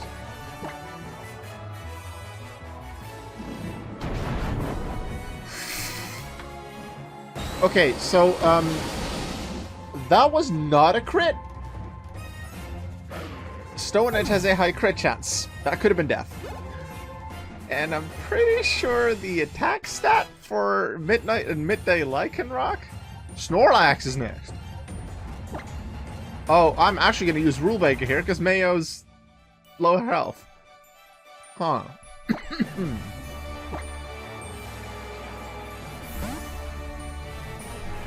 I expected Magnezone. Yeah, the attack stat of Lycanroc Midday and Midnight are the same. Base stat. Level difference, not much.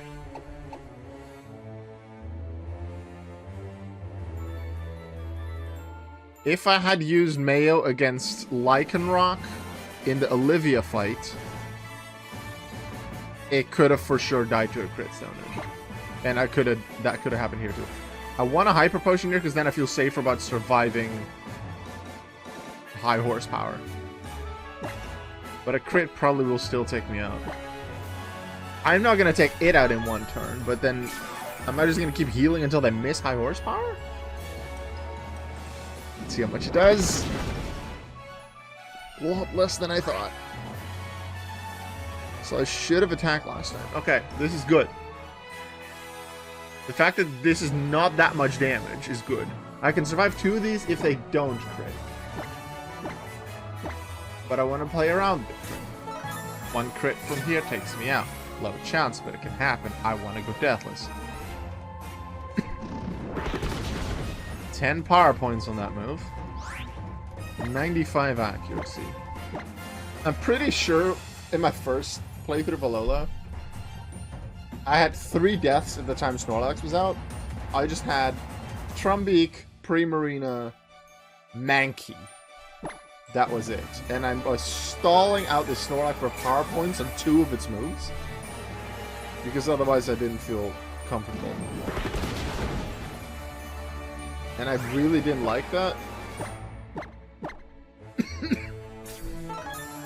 But I'm allowed. I've never felt as bad about stalling out a move's power points but just continuously using Hyper Potions or something like that, or Bulbasaurs. Never felt as bad about that as I have about using X items.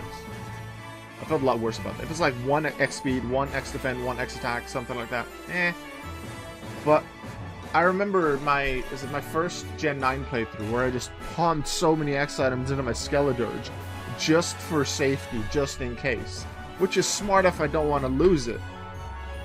Or in case it crits, whatever, but it felt so bad.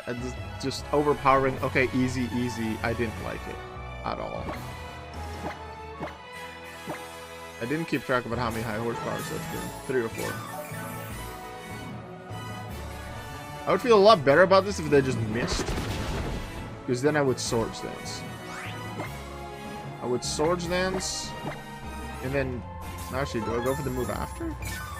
I could also Leech Life, deal a bit of damage, get a bit of health because I have high health. But it's looking like I'll just PP stall the high horsepower. Then they're going to go stab Body Slam, which is still going to be a lot. High horsepower with super effective is effectively 190 power. Body Slam, I think it's 85 normally. Adds 42.5, so that's 127.5. Still a pretty big difference.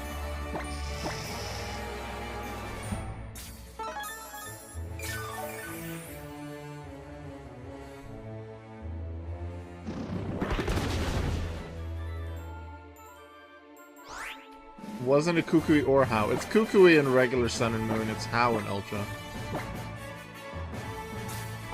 You fight How for the last time right before the E4. In Sun and Moon. That battle does not exist in Ultra. Because you actually fight him as a champion fight. I remember playing Ultra for the first time and wondering, wait, there's no How fight? So I just went to the E4 not really thinking about it much, and I was like, oh, Molayne is here instead of... I think instead of Hala?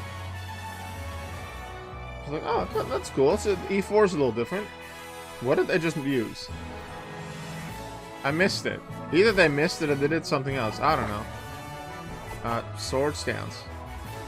Because otherwise I'm not going to take him out with a move anyway. I think they missed. Crunch. I think we might be good.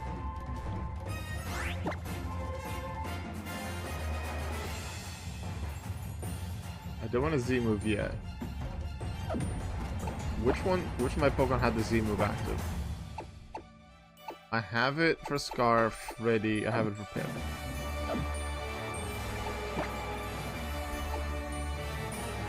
I'm not going to. I really like the Insidium Z and the Z move. And I want to show it on the big stage. This feels pretty safe. I don't know why they're not using Body Slam. I just want to get out of here with as much HP as possible. So I'm actually going to heal here. Heal Mayo. Close, okay. Let's see how much they get with Leech Life.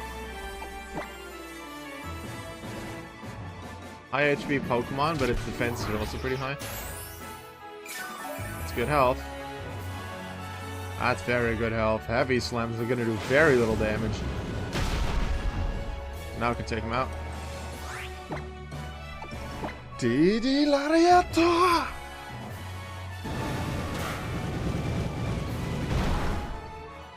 Second Pokemon down.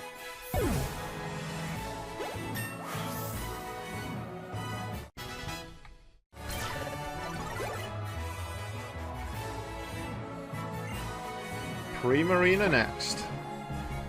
Mayo, I'm happy I remembered to heal you. You're up.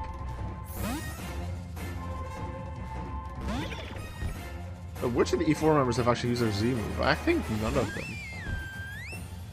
Is Kukui gonna use it? Because the Z move is gonna be stronger than Hyper Voice. And after the Hyper Voice is the best. Nope.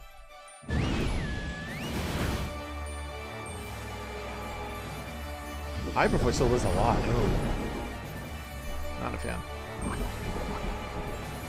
So I should heal here instead of using Protect, because the Z move actually goes through Protect. It's going to be 25% damage, but it goes through it.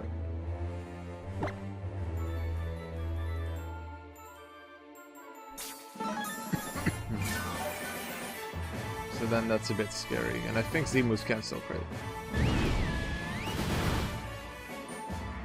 Okay.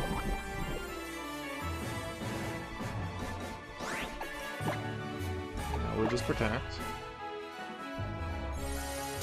Remember that healing doesn't reset the Protect.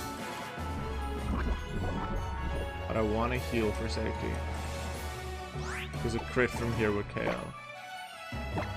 So I cannot use Protect here. I could, but then it's a 50% chance to fail. If you keep using Hyper Voice, I'm safe. But then I need to remember, if I want to use Marini against the next Pokemon, I'm not safe. I don't think I want to use Marini after this.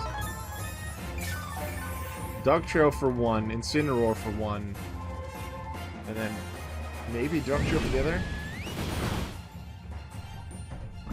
Still a bit worried about Braviary, even though I resisted. It's going to be Stab on it against a low defense.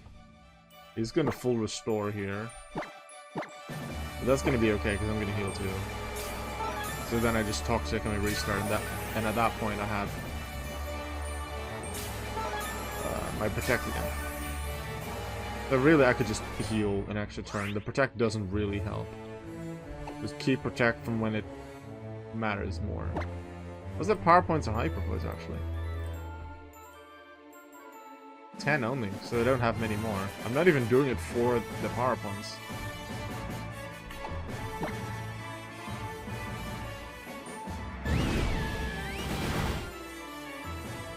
But they're gonna run out of Hyper Voice soon.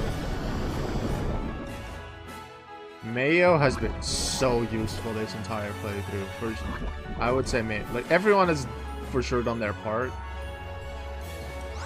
But, like, after every 10 playthroughs of the Foreverlocke,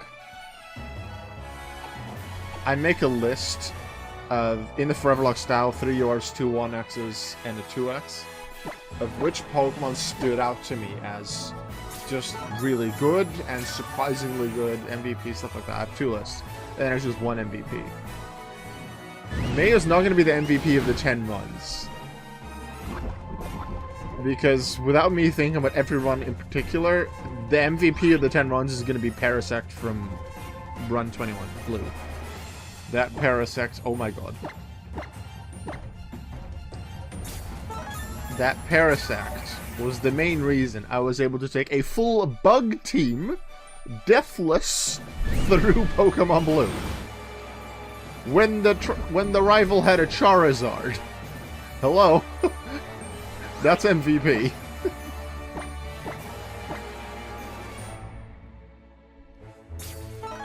Lids, I'm doing Toxic Stall. Are you proud of me?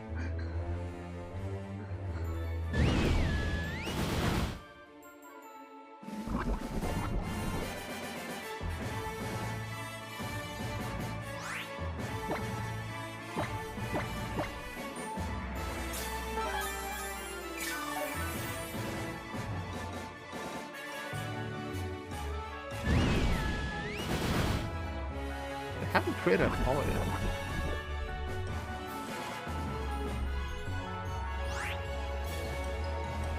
Did I get a good screenshot of it? No, that's not a good screenshot. I think he's gonna full restore again. I want to attack, but I also want to be safe. No? Z move! Because they're out of Hyper Voice, and this is their next best move. We're actually gonna see it. Oh wait, no, it's not Oceanic Operetta, it's just Hydro Vortex. Still cool to see, though.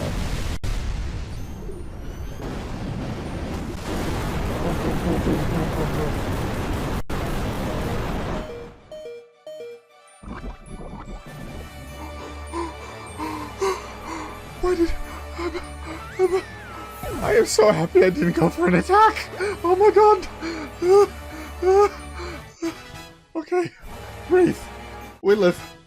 We're surviving. Not Magnezone. No. Not against the Magnezone Flare. Go. If that would have crit. Alright. So, yeah. that was scary. I am gonna play things safe and heal Mayo and also heal Rollbreaker, because this is the best Magnezone can do. Just still more than I would have liked. That's 50. Huh. Hauka's not fan. And can't Flash Cannon lower Spellshield defense? 10%. Yeah, not fan. Iron Head, see if I can get a flinch off. Because he gets 30. Yes, good. Okay, get out of here. I don't deal with you. This does mean I can't use Dark Trio against Braviary.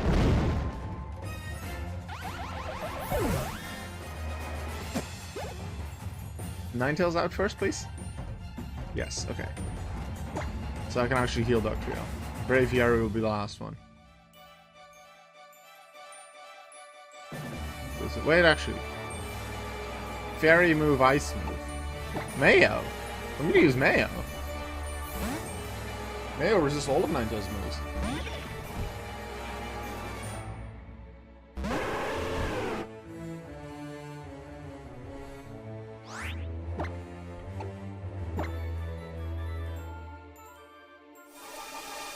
The safeguard stat drops or status? Status. Okay, never mind. We're not doing that. Heal the rest. First flare. What do I use against Braviary? I still don't know. And that's going to be the final Pokemon. If I make the wrong choice, it could cost me, but is there a right choice? With the low defense of Dugtrio, plus just seeing what even a Flash Cannon does, and with my special defense being higher,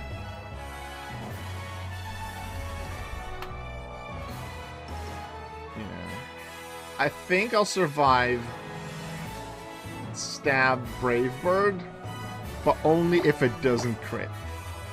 And I didn't put the Rocky MZ on it to make sure that I can fully take him out. I haven't used my Z move yet. Rocky MZ would be so nice here.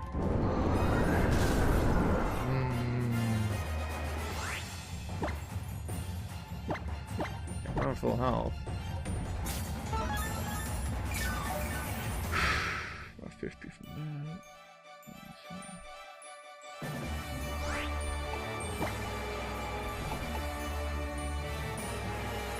Wait, do I just use Mayo instead? Let's compare stats. We said defense with plus 47, 141. 141 against 109. 148 HP over 137, but flare resisted, so flare still takes less damage. You have 132.17.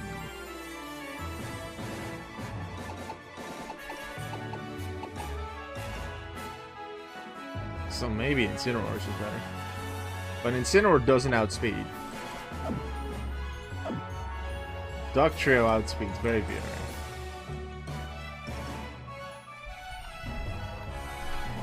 Should have put the Rocky MZ in case I didn't use the thing against Snorlax.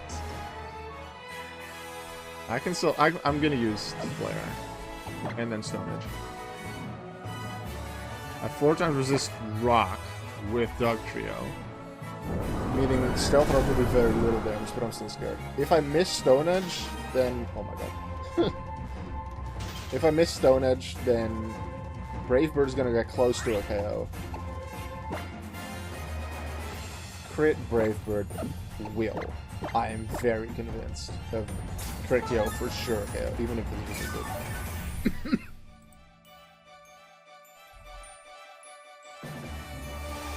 Safeguard again, that's okay.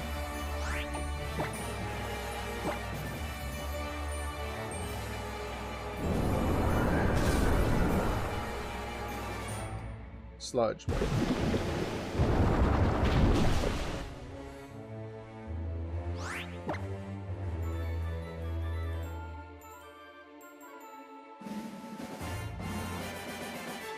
At one point I'm gonna have to attack again anyway.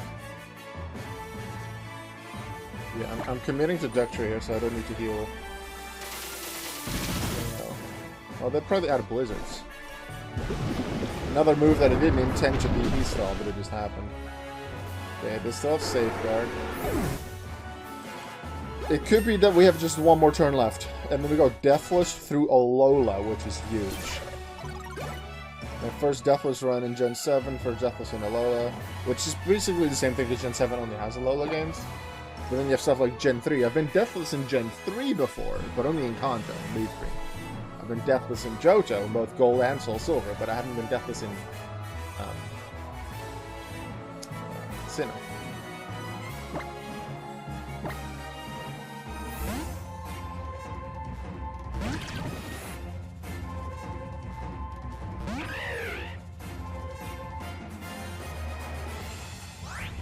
This could be the final turn.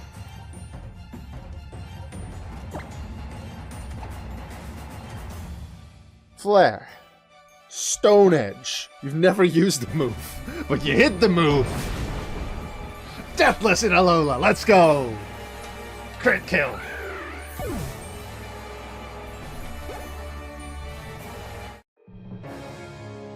Yes! Oh, I was scared for a few different reasons, for a few different Pokemon that were there. Deathless feels good a lot of the time, but sometimes you might have a game where you feel overpowered with overpowered Pokemon and it's relatively easy. You might have one or two scares. I had that in Red, my 5th playthrough with Mew and Seeking, who just swept the game, pretty much.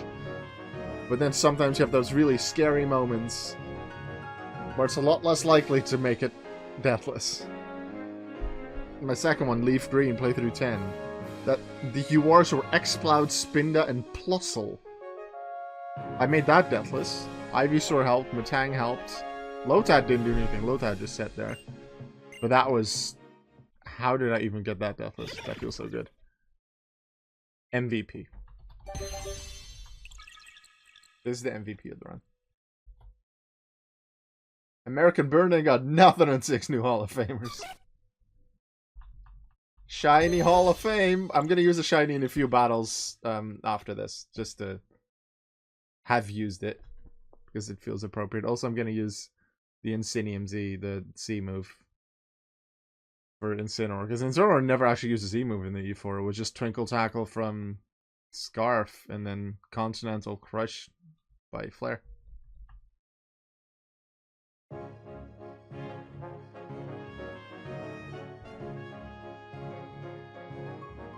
Amazing! Like I told you before, the strongest moves you can use are the ones a trainer and their Pokemon choose together in the heat of the moment, when it really counts. And you just proved me right. Congrats, cousin. You're a champion we can all be proud of. I told you, didn't I? Up there on Mount Ukulani?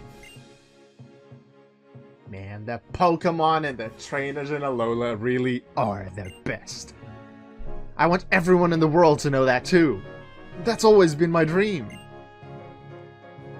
And right here, right now, it finally came true. And it's all thanks to you, Savannah. You and your Marini. I'm gonna screenshot that and tag Mayo in it, because that's... The Marini is named after one of our Foreverlocke Discord members.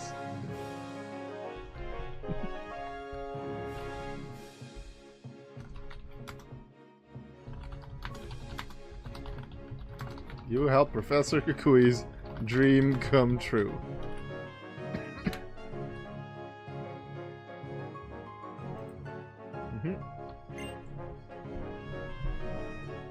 Oh, give me the music, baby. Not yet? No, he's gonna do more speech. I'm so happy I got to battle you and your team here, right where my dreams came true. And now, Savannah, first ever champion of the Alola Pokemon League. It's time we record you and your beloved team's achievement for eternity.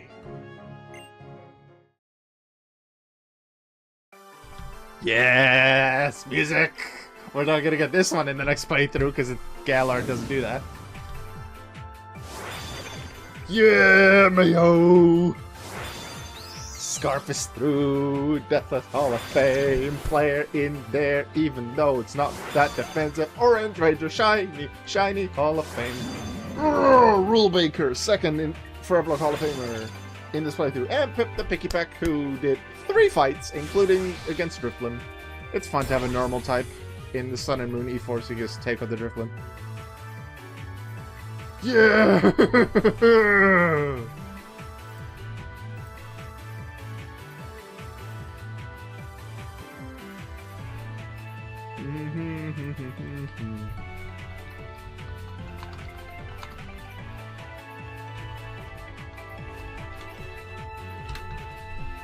Yes, yes, yes! Oh, I'm so happy about that one. Oh, wait, no. I can do a better screenshot. But I need to have a screenshot of Mayo. Mayo deserves to be in the screenshot. So they're gonna go around again, and then I'm gonna have Mayo and probably Scarf. And then they might see me from the front a bit, which is good. Yeah. Got it. Okay.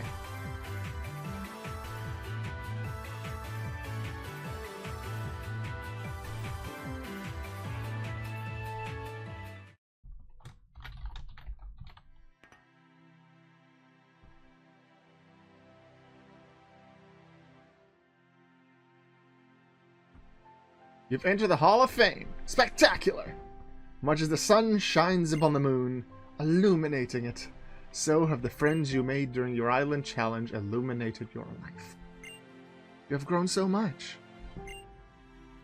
You really do love your Pokemon with all your heart, don't you, Savannah? Yep, that's precisely why she and her Pokemon were able to combine that strength to emerge victorious. Now we're all going to be aiming for your seat. Hope you're ready for some rivals. The first ever champion of the Alola Pokemon League. Let's celebrate so grandly that even the sun and moon themselves will take notice. Let's have a party. Let's head back to where it all started. To Melemele Island. To Iki Town.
Here she is, the first Pokemon League champion from Alola.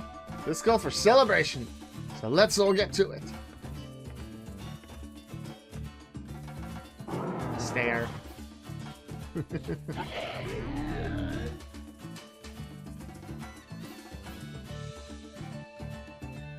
Hi, Gladion.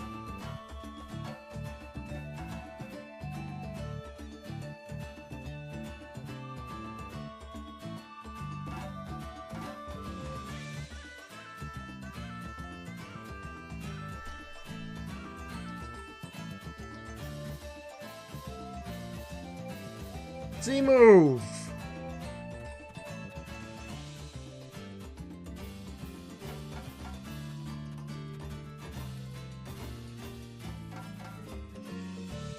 I see you, Nanu. You look weird doing it. But yeah, great job.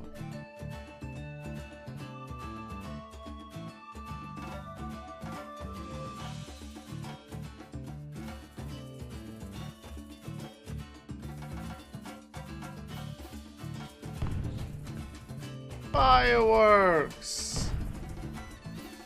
Let's say that's Blacephalon from the next Alola playthrough. Try and probably to give us some cool shots.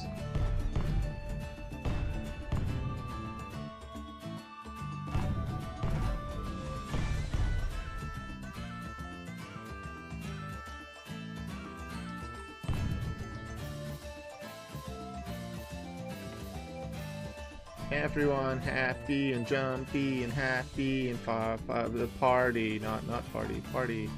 Savannah, congratulations on becoming the champion. It's amazing, isn't it? All these people are here just to help you celebrate this achievement, Savannah. Everyone looks so happy. The adults, the children, even the Pokemon. It hasn't all been easy, but I'm really glad that I came to Alola. Getting to meet you, Savannah. No, it wasn't just meeting you, it was traveling together with you. I'm so glad I got to be a part of that journey. Hey, Savannah. It looks like the party is going to keep on going strong for some time still, wouldn't you say? Do you think maybe we could sneak up for a second and visit the ruins of conflict? I heard from Kahuna Hala that the bridge has been fixed. Oh, I forgot! We got one more fight! Even though I count this already as having been Deathless in Hall of Fame. Oras has a fight post-credit, like post the Hall of Fame. X and Y does. Neither are super difficult, but that could cause a death. What happens then? I'm still going to play it as if it were a Nuzlocke and try to not have a death because it feels bad. But even if a Pokemon were to die, I'm not going to count it as a death. My Pokemon are in the Hall of Fame and it is a deathless playthrough.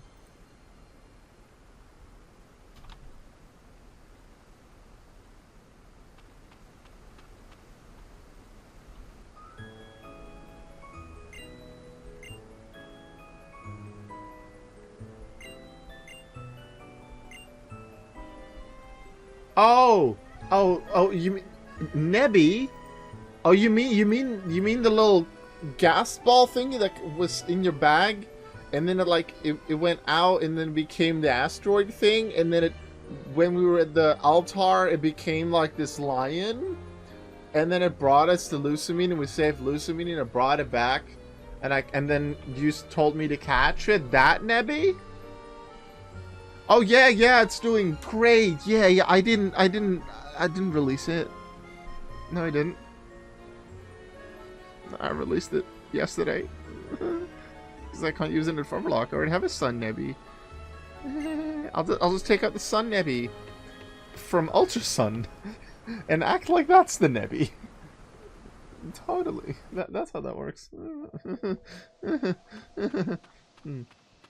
I think after the champ fight in Black and White, you'll fight Getz. The How Good Hootland the Scrafty is the only Hall of Famer in that game. Yeah, there is no champion fight in Black and White. You just do the which is really unique, and I like that they shook up the formula in many ways in that generation. You fight the E4, then N, then Ghetsis. And it's after Ghetsis that it counts for the Foreverlocke Hall of Fame. And I believe you use the same lead Pokemon for both fights, but you do get healed at least. And the fact that you have to use the same lead is the scary bit. Or one of the scary bits. I did lose a Pokemon too, I think. Was it the N or to Ghetsis in Black? I don't remember. I lost my Electivire, that was sad.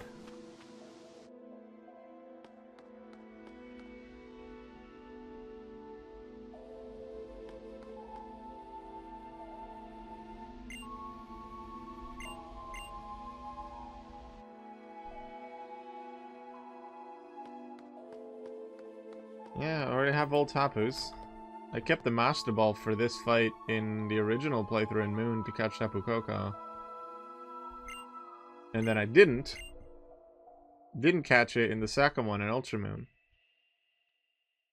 And now I'm not going to catch it either. Even though I could use my Master Ball, I have two Master Balls now. Yeah. I had it from... No, I kept it from the last playthrough. Yeah, I kept the one from the last playthrough, and then I have the one for this playthrough. I'm going to use it on... I think that they still are usable on Ultra Beasts. Because the post-game in this game, I'm going to catch as many Ultra Beasts as I can. Let's see, I think either Pheromosa or Celesteela is Moon exclusive. I think it's Pheromosa. No, actually, Pheromosa is Celesteela as well. Nihila goes in both. And then it's Buzzwole and Pheromosa swap. No, and I think it's either Celesteela or Kartana. Those two swap. And Kartana is, I think, the Sun one. Which means Celesteela has to wait for Ultra Moon. Same for Pheromosa. Circuitry is, I think, in both. And then Guzzlord is easier to catch in this one. Yeah, so I'm going to catch at least Kartana and Guzzlord then, but we'll see. I don't remember exactly which one appears where. Elisa still gives me chills. I nearly wiped out Elisa because I only had flying and water test. That part was horrifying. Yeah, that can be. Stop, Tapu Koko. Wanna fight? It is time. I should have screenshotted that. That was cool.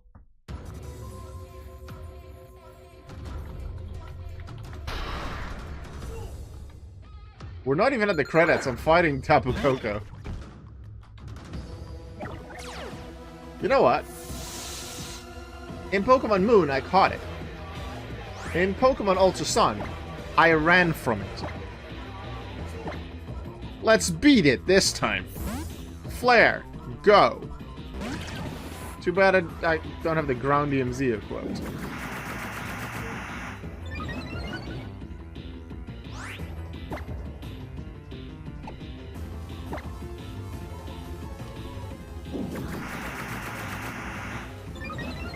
Earthquake.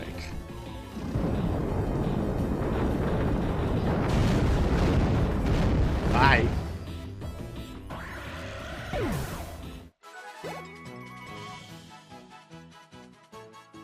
Let's see what the text is here.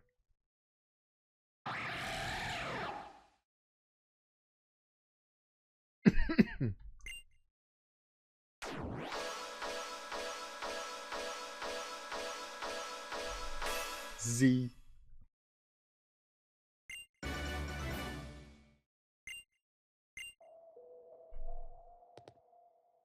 Tapu Koko. It may have lost that battle too, but I don't think it was sad about that. I'm sure that the two of you will meet in battle again someday. I'm so glad we could come here. It had been weighing on my heart. Come on, Savannah. We should get back to the village. If we don't return soon, everyone will realize that we slipped away from the festival.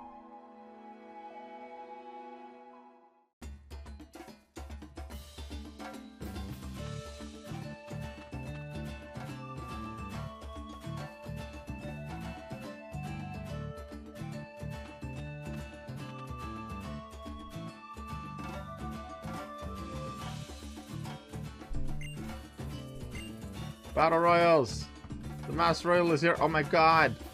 Who would that be? He's so cute!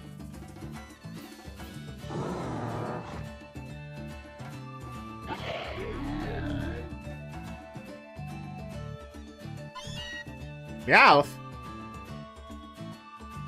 Mom's Meowth? In the Battle Royal?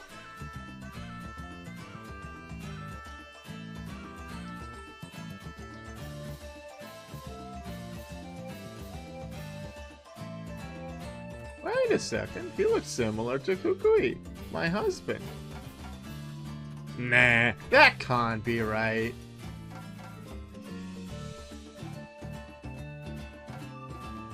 Who actually in universe knows that Kukui is the Master Royal in the games? In the anime, eventually everyone finds out.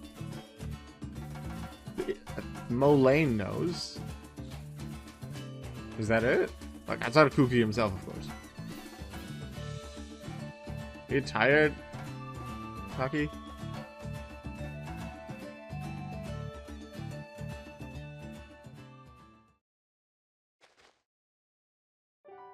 It's a beautiful festival, isn't it?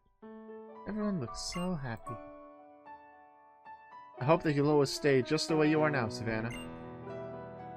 Look how your joy has brought so much light to everyone here.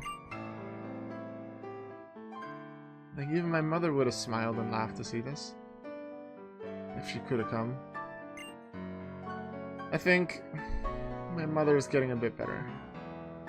She even tried to come tonight. I've been trying to help her understand what she did wrong. Gently, of course. But she needed someone to scold her. But in the process, I think I've discovered what I have to do next. What it is I can do.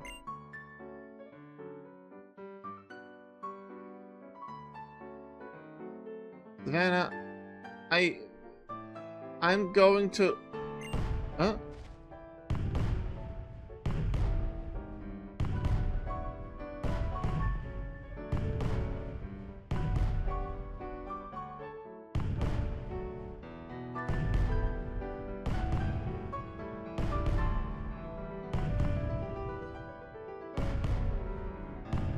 What are you going to do, Lily?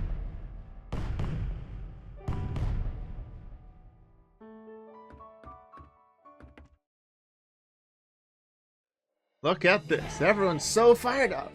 Woo! We get the intro music again. We've got the birth of Alola's strongest ever trainer to celebrate, after all.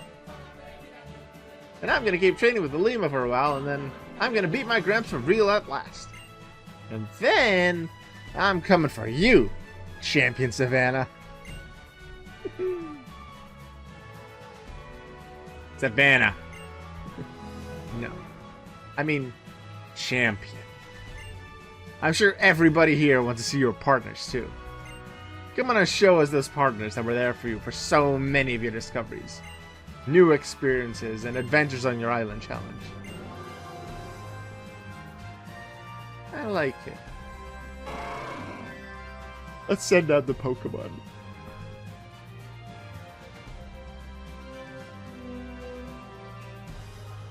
You're positively glowing. And how are you gonna beat me? How? Yeah. Oh. Wow. Woo. Now we get credits. Yay, Hall of Fame.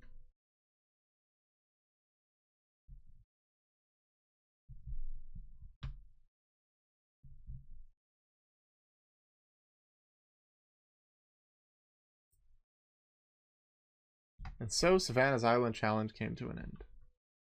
The festival to celebrate the birth of Alola's first champion lasted until late into the night. It was so much fun. I'm so glad I got to meet you all. Hey, this narrator. These times in Alola will always be my most precious memories. Something tells me this narrator, we know her. It's the next day. We're not getting the credits yet. Still more to do.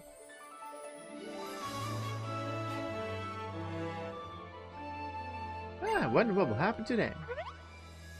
Someone's at the door. Literally just jump over this little wood piece and just walk to the front door and surprise them. They can literally hear us over here if they are standing at the front door. It's how. Savannah! It's a disaster! Hi, Auntie. Sorry. Come with me now. The ship is gonna leave.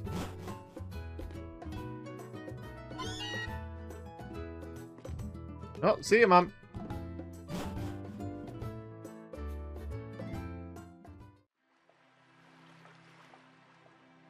Oh, hey, an item I never picked up. You know, Lily, Kanto's a long way from here. Try not to let the jet lag hit you too hard. Burnett's...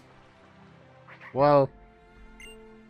she said she'd be too sad to watch you go, so she wouldn't even come out with me. I know it's a lot to ask, but forgive her this time, would you? She did tell me to let you know the loft and the lab is yours to use indefinitely. So you can come back and stay whenever you like, Lily.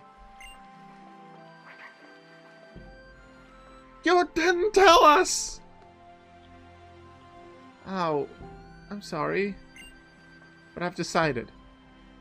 I have to go to Kanto. To help my mother get better. More than that, to help myself get stronger. Of course I'm sad to leave Alola. But the thought of going to Kanto also fills my heart with excitement. I'm going to become a real trainer and meet all kinds of wonderful Pokemon. I'm going to travel all around Kanto, just like we did here in Alola for your island challenges. No matter what happens on your journey, on my journey, I'm going to be okay. Aw, that's so sweet. I like this shot. Because of the smiles that you shared with me. You and Savannah, and everyone here. Thank you all so much. And that's why someday I'll come back to Alola again. But I haven't got to say any of the things I wanted to say to you. I'm gonna send you a letter. A really, really long one. You'd better wait. I will, Hal. And please, take this.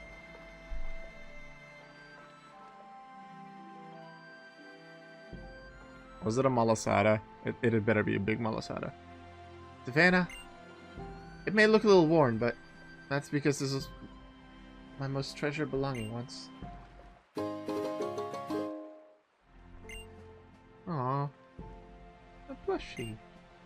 I love plushies. I'll treasure it. Then I suppose this is goodbye.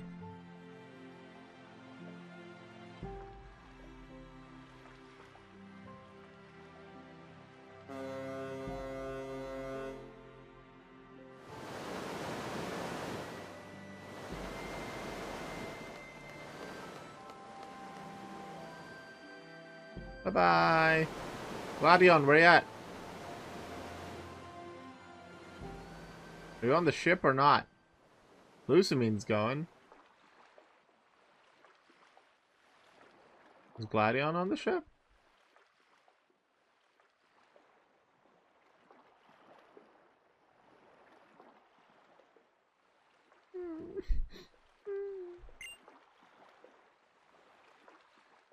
How? I know what it's like when you can't help but cry. You know? When you're saying goodbye to someone you love, just gotta show one last smile. Yeah. Yeah. I think I want to go see my Gramps. Yeah. Let's all go home. We've got people waiting for us. Our families are waiting for us.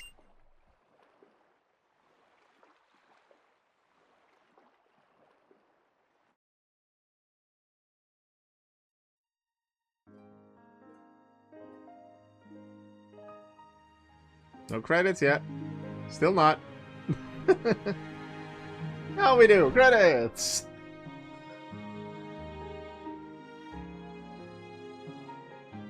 Hi, Meowth. Look the bag!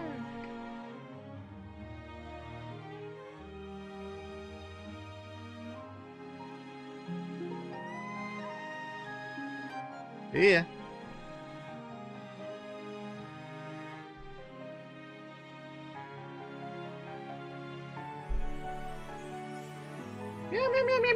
I'm so happy to see you. Pet me, attention, yeah!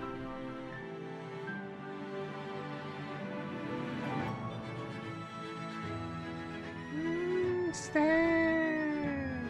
Yeah!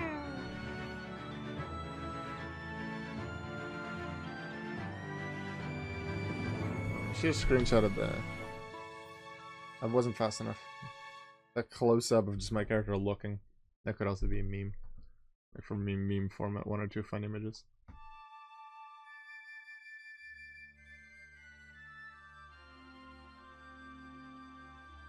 Oh, that's Lily's thing. Now doing Taurus racing with Hala, who's just standing on it, because why wouldn't he? And then Tempo Coco's watching. I wonder if I caught Tempo Coco, would it appear in this image? Or was this taken before the finale? This is when I was just training with Hala.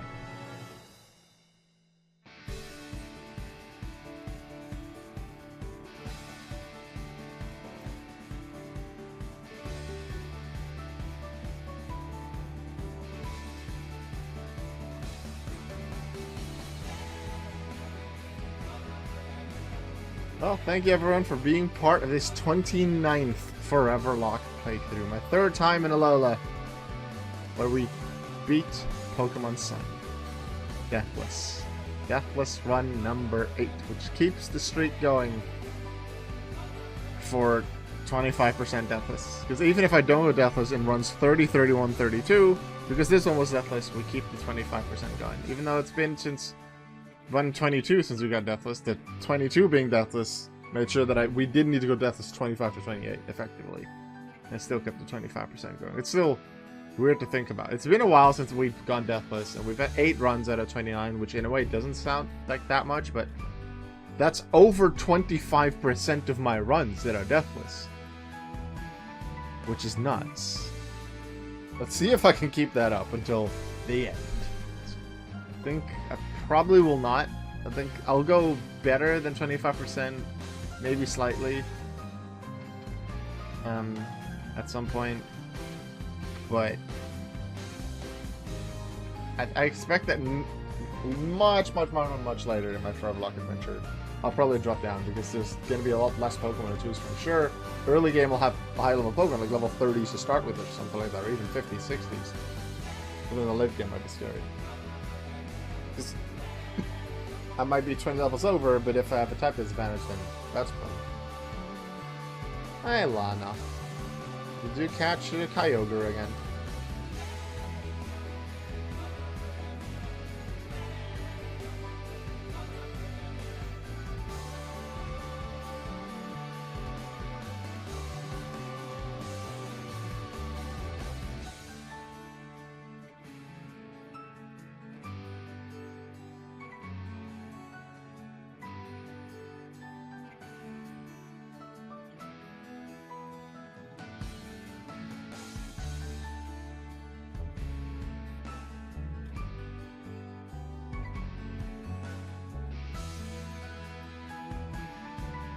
Yahweh with Marowak. Practicing some dancing. Indoors though. Kind of scary with that fire. I would recommend doing that outside in a not wooden home.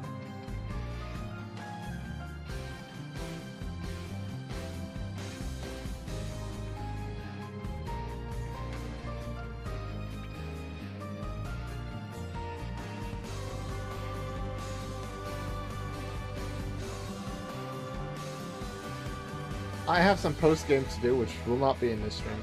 I'll do it off-stream. Probably I'll have it done before Wednesday. If not, then we'll do post-game on Wednesday. Actually, yeah, because as soon as I might, because I have some other plans and some other things I want to do in the next few days. So, actually, there's a decent chance the Foreverlocke stream on Wednesday will be post-game stem still. My next run, playthrough 30, will go to Galar. My second run in Galar. Third one Gen 8, but we've done Sword and then Boy and Diamond, so now we do Galar again, Pokemon Shield, which will actually be the first time we do that one with DLC. Weird that we did Gen 9 with DLC before Gen 8, but Gen 9 didn't have any remakes to play. It's just Scarlet and Violet. So, we're gonna play Pokemon Shield, we're gonna play with DLC. Exactly how I'm gonna incorporate that into the game, I don't really know yet. I'll figure it out. No real clue about who I'm going to use in my team, outside of the fact that I'm almost certainly going to use Squavit, a shiny that I caught in Pokemon Sword, level 4, level 6, low level. That's intended to be part of the team, and the rest I'll figure out as I go along. I'll probably have one of the fossils. I have 3 of the fossils in the game already, and then the fossil that you get the 2 items for in Shield, that's the one that I'm still missing, so that's fine. That's why I didn't search for that much longer back in Sword. So probably one of the fossils will be on the team, and then Squavit, and obviously my starter. If you have suggestions as to what starter I should choose in Pokemon Shield, just out of your preference, let me know. I don't have any of them Hall of Fame, because I've been in Galar once before. I chose Scorbunny as my starter, slaughtered it as a Cinderace, and then it died in the wild area because I underestimated a C-Dot in a raid, which apparently knows rollouts at a low level. And then it max Rockfeld and it one-shot at my Pokemon. So yeah, I'm not going to actually do any raids before I beat Gym 1. Actually, maybe right before I beat Gym 1 with already evolved Pokemon, because moves can be really scary.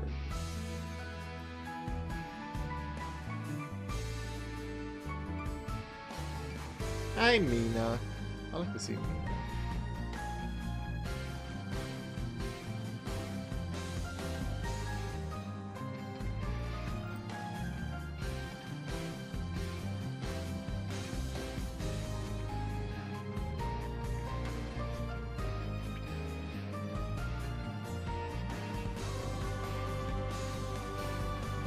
Kirby Quilt, get back on me. It's called.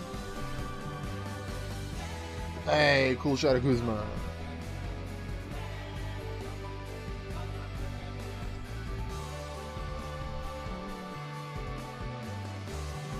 Start and Sword and Shield, in my opinion, should be Grookey. It's fun to have a drum roll out in your pose. Oh yeah, I do want to use a fully evolved starter because I'm gonna use. I only have DLC on Shield. I don't have it on Sword. So one of the things I want to do in Shield is gather loads of Max Mushrooms and have all the Pokemon that can have a G-Max form make them have a G-Max form. And that includes the starters. They have G-Max forms. Even though do they only gain them in the DLC? Or I think they gain them in the DLC, but you can use them still in the originals, maybe? I'd have to look for it and figure that out. Yeah, Rillaboom is. But I'm trying to remember if Rillaboom gets a G-Max factor in the DLC, and then I transfer it or trade it to a game that doesn't have DLC, can I still use a G-Max? If G-Max doesn't exist in the original? I'm not sure. I'll figure it out. I have some time to do that. I have Sun post game first. And then I have enough time to figure out Shield. Hey, it's Plumeria. Some punks that were part of Team Skull are part of Team Skull. A little bit of teasing her new outfit. Team Skull kind of disbanded, kind of not. Group is still together.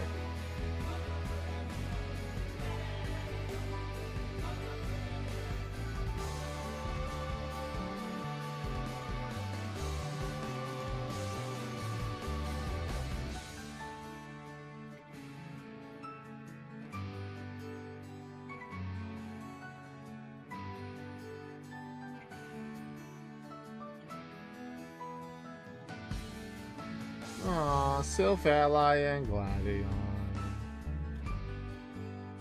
Such good friends. So trusted. I like it.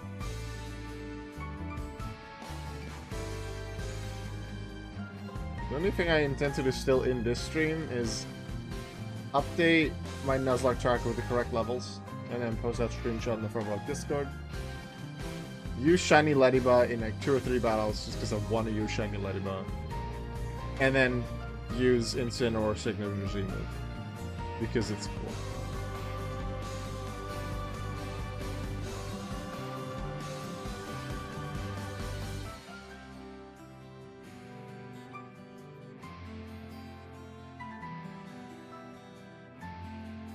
Aww, Ferdinand Kukui.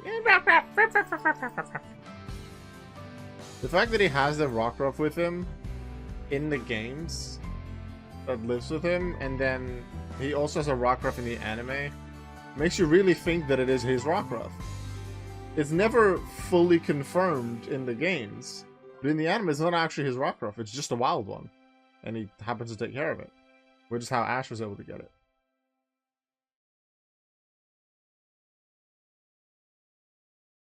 Aw, Lily and Nebby. Everyone's smile shines so brightly.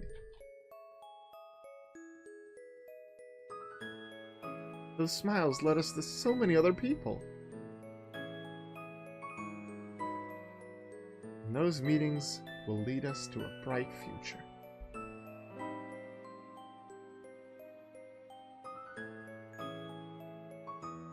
I'm so glad I got to meet everyone.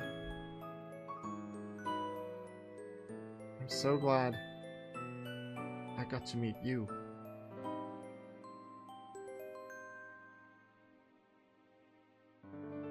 Pokemon Sun. Yeah, it was a little photobombing, but probably intentional to at the same time. I don't know. It's a fun picture. I like it.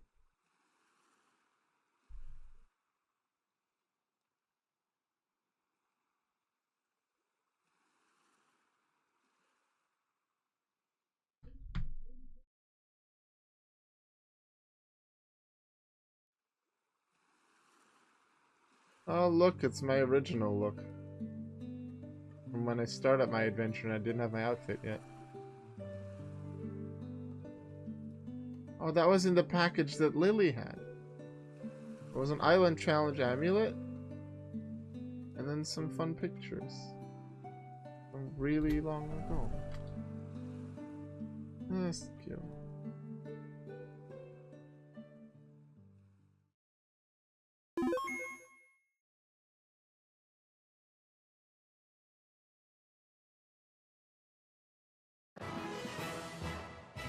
Wow.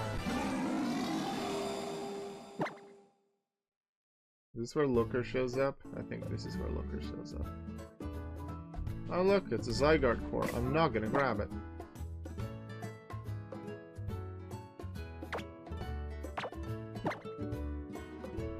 Okay, let's update this.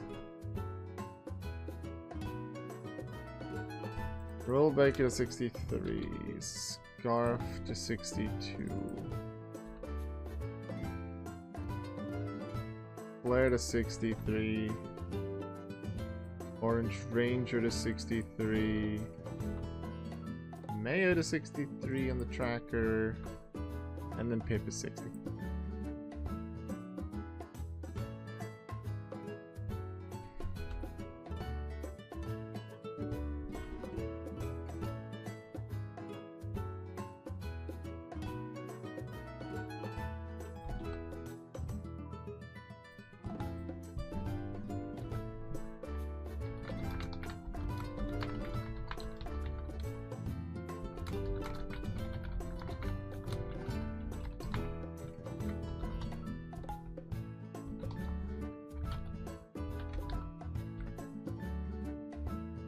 Update server profile. Actually, I can't update that with streamer mode on. Actually, I had Mayo and Rulebaker switched, right? So that means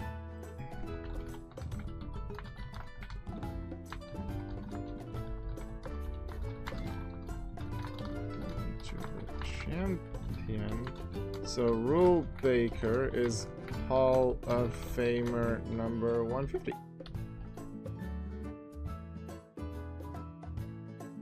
Actually, Scarf and Flower were swapped as well, compared to my normal, like how I have my tracker order, so I should have swapped them even though this doesn't matter. I'd like to have them in the same order as my tracker, but I forgot. The lead was for sure important. Often, that's one of the URs, this time it wasn't. I'm surprised how often the first UR I have in my tracker is the one I want to use against the champion.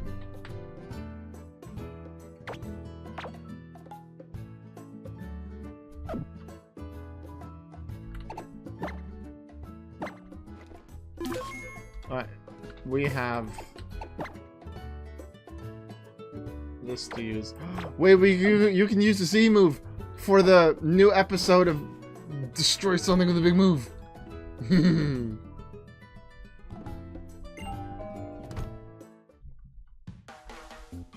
Why do you just come in?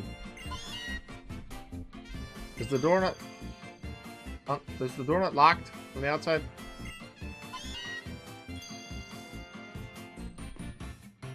I have.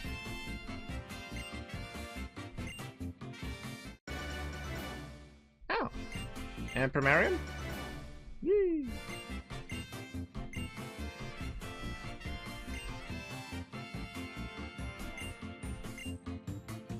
It's pretty far.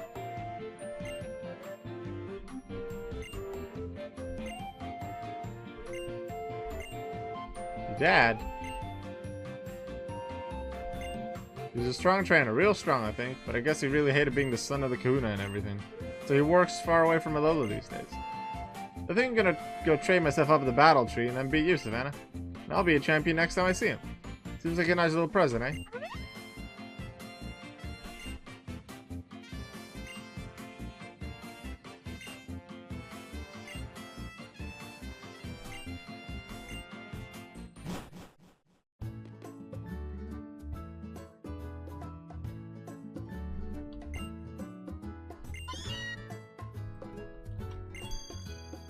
Bling, bling, bling.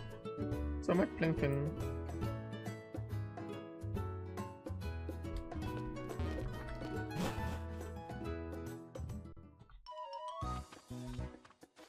Hello, sir. Nope.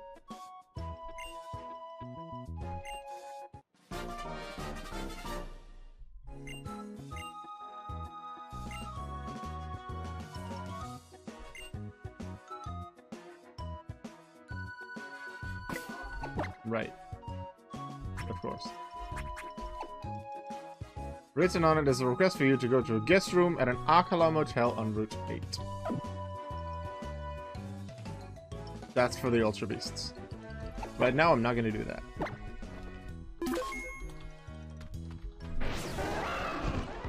What I'm going to do is fight some weak Pokemon with my big ones.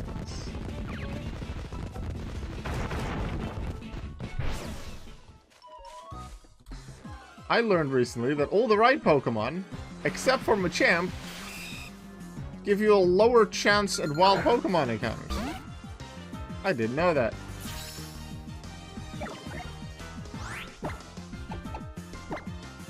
Have you ever used Air Slash OrangeRanger? I'm not sure.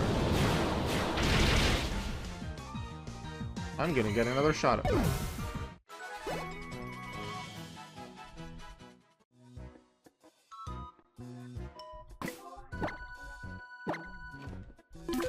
I want cool screenshots.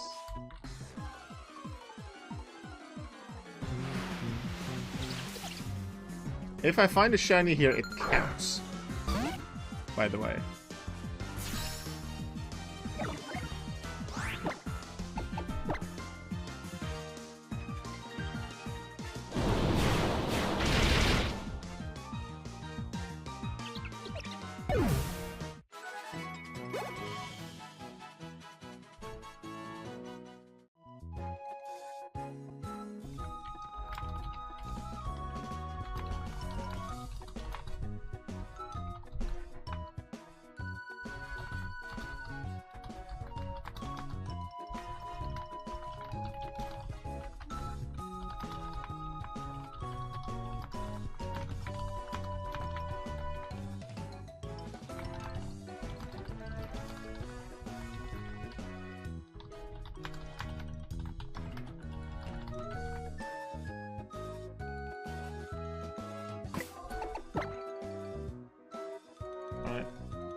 One thing left to do in the finale. Who's gonna die? It's a Grubbin.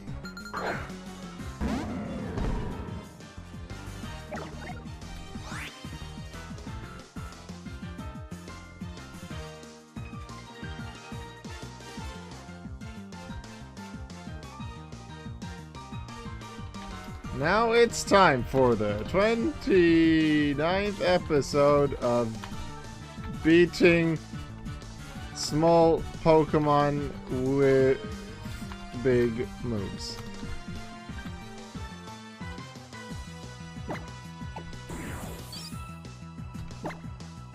Sorry, Grubbin, you're dead.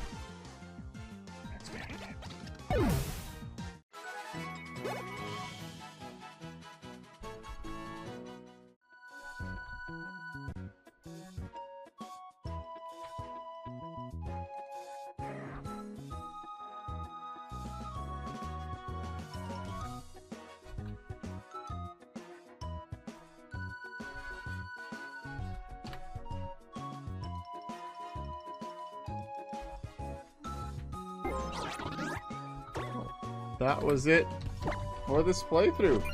Well, at least for the finale. Thank you very much for watching, for coming to chat, for being in this exciting finale with me. 8th Deathless run. We got a shiny through as well. 2 more Foreverlocke Discord members in there too.